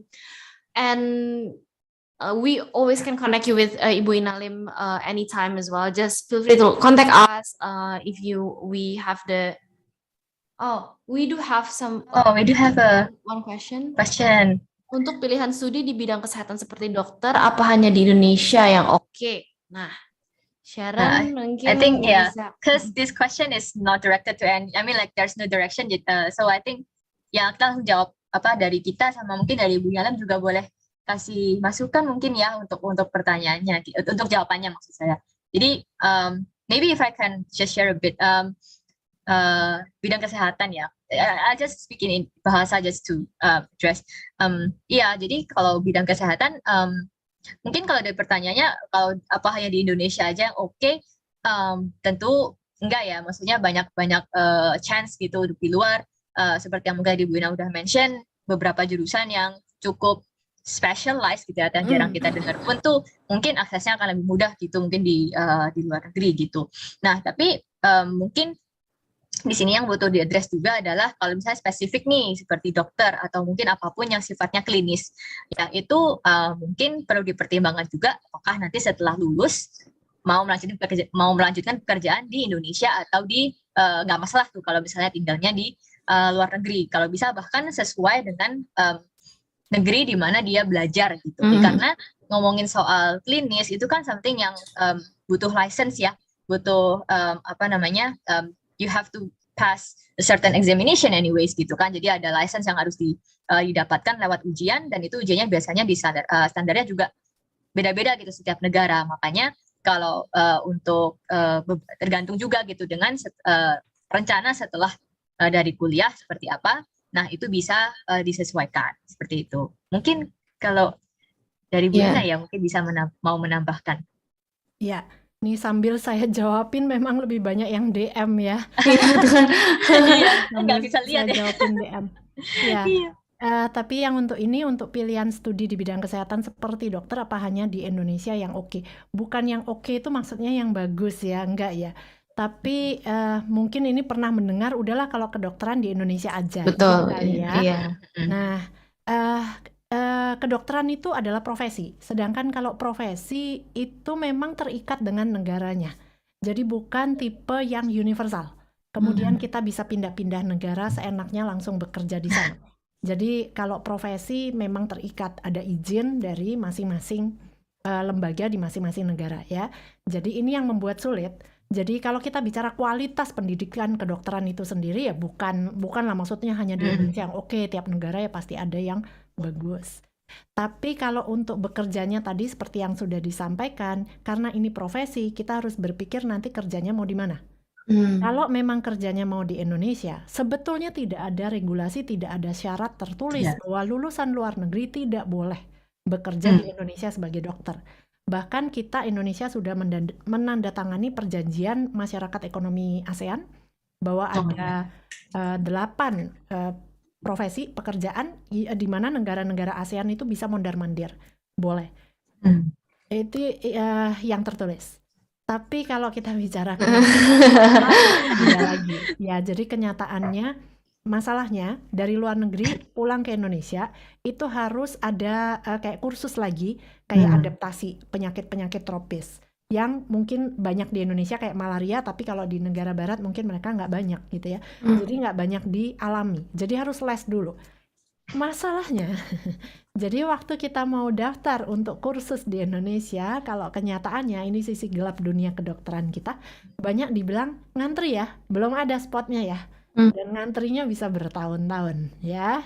Ya, udah bukan rahasia lagi lah ya. Nah, itu yang jadi kendala, karena mungkin memang asosiasi ini takut kalau ada lulusan luar nanti orang Indonesia jadi lebih banyak yang kepengen berobatnya ke lulusan luar negeri. Jadi mereka merasa takut tersaingi sehingga mempersulit lulusan yang dari luar. Dan itu tidak ada tertulis. Makanya akhirnya muncullah saran, kalau mau jadi dokter di Indonesia, udahlah kuliahnya di Indonesia saja. Begitu ya, jadi bukan mempertanyakan kualitas pendidikan kedokteran di Indonesia atau di luar negeri ya. Ya. Jadi itu yang mesti dipikirkan ya kalau mau profesi. Oke, thank you Wina. Jadi lebih ke nanti proses yang dilalui ini tuh akan beda, jadi perlu itu aja yang di-consider. Tapi untuk masalah kualitas pendidikan atau major atau apapun, pasti sebenarnya option lain di luar Indonesia pasti banyak juga gitu. Nah semoga itu terjawab ya. Nah mungkin yang di DM Ibu Wina ada nggak nih kira-kira kita masih punya mungkin 5 menit lah karena tadi kan kita agak terlambat ya. Ada nggak sih ada question yang mungkin Ya. mau di highlight gitu biar kayak ini penting nih yang lain harus tahu juga nih gitu. Ya, jadi ada jika anak saya mau ngambil jurusan musik, apakah ada prospek untuk masa depannya atau apakah dia harus explore lagi? Anak saya sukanya bernyanyi. Oke. Kalau explore lagi itu wajib. Jadi bingung itu masa SMA ya dan SMP ya. Jangan bingung tuh setelah kuliah, setelah kerja baru bingung gitu. Sekarang tuh waktunya bingung, memang waktunya explore. Justru kalau sudah terlalu yakin, saya sudah tahu pasti saya memang pasti jadi penyanyi gitu kan. Kesannya nanti nggak mau belajar lagi nih, nanti all in nawarin program apa yang berbeda, enggak kan aku udah pasti aku mau jadi penyanyi. Jadi kan nggak mau explore. Padahal masa SMA ini harusnya explore dulu, sudah tahu banyak, baru saya sudah nyoba semua, saya udah tahu. Saya stay yang di sini. Jadi yang bingungnya nggak nanti kan, bingungnya sekarang. Nah, tapi ini ada satu hal. Kalau jurusan musik itu tidak hanya performing ya.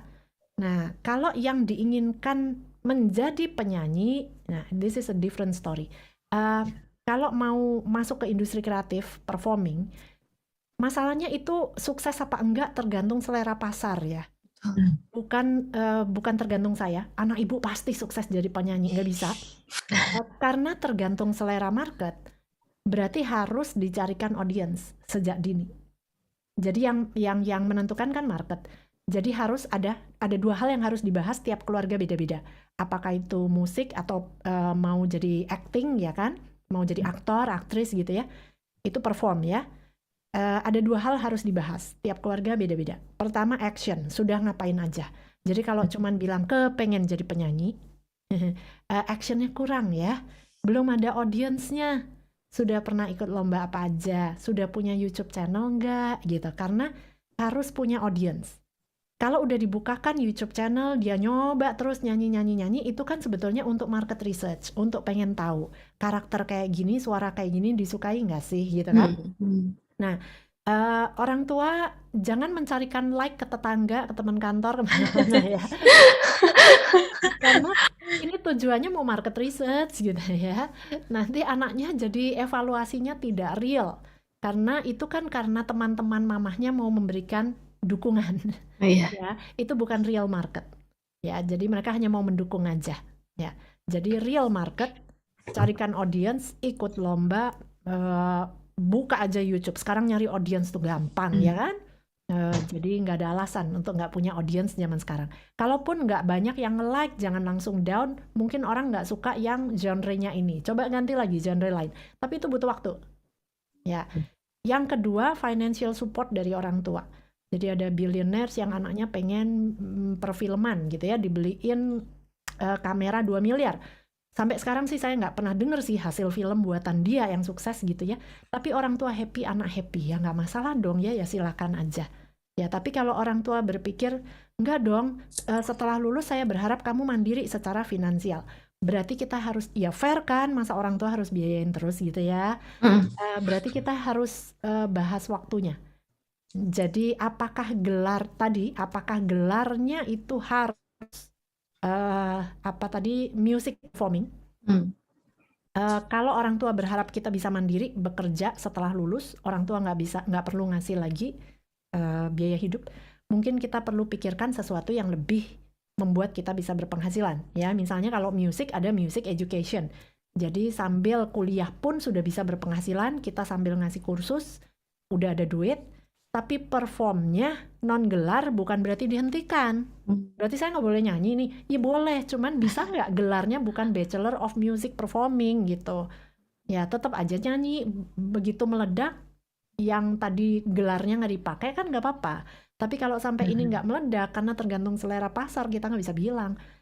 Kita punya keahlian lain, pegangan hidup yang lain. Jadi kalau saran saya, masih SMA, masih SMP, justru memang harus explore. Sambil nyanyinya jalan terus, tapi harus ada audience ya, bukan nyanyi di kamar mandi ya. Kita semua dong kalau itu ya. Iya, kalau itu semuanya bisa ya. Personal brand Semuanya nanti bisa. sama semua ya.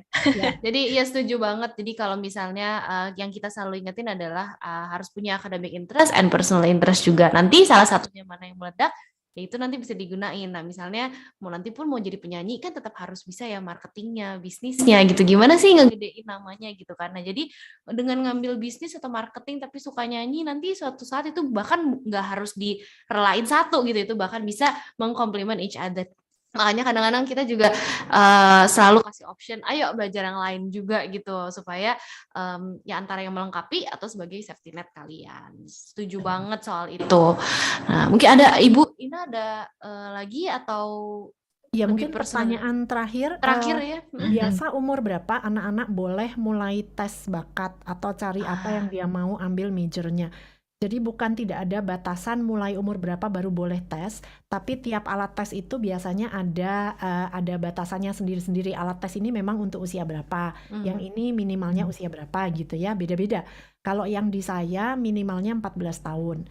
Nah, tapi sebetulnya kalau sebelum itu harusnya tugas utama itu bukan tugasnya alat tes, tapi tugas utama kita sebagai orang tua dan guru TK/SD itu sebetulnya tugasnya observasi ya. Jadi orang tuanya yang harus banyak belajar tentang tipe kepribadian itu apa aja.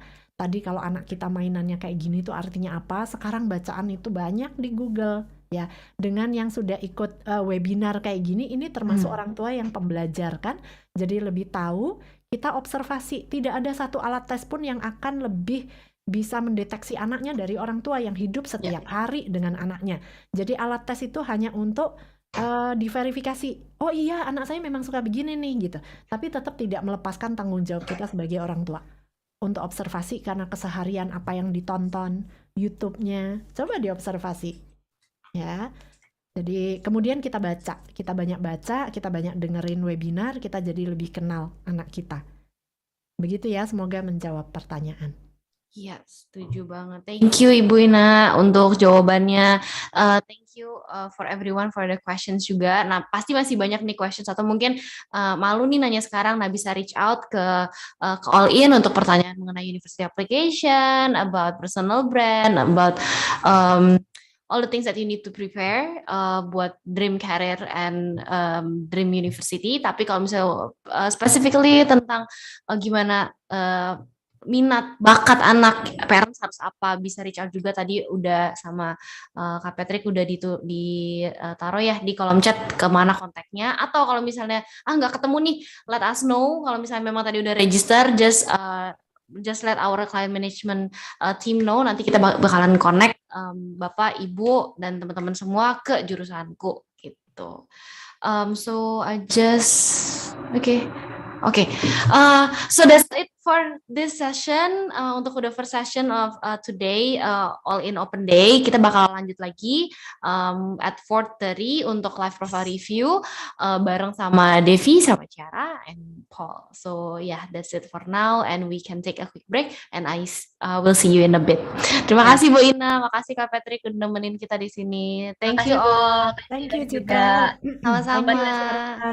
Buat yang nanti bisa tetap pakai link Zoom yang sama ya, by the way. Jadi jangan cari-cari. Ya, ini nggak ditutup kok, so you can also bisa stay di sini ya. Oke, Thank you so much. Thank you. Bye.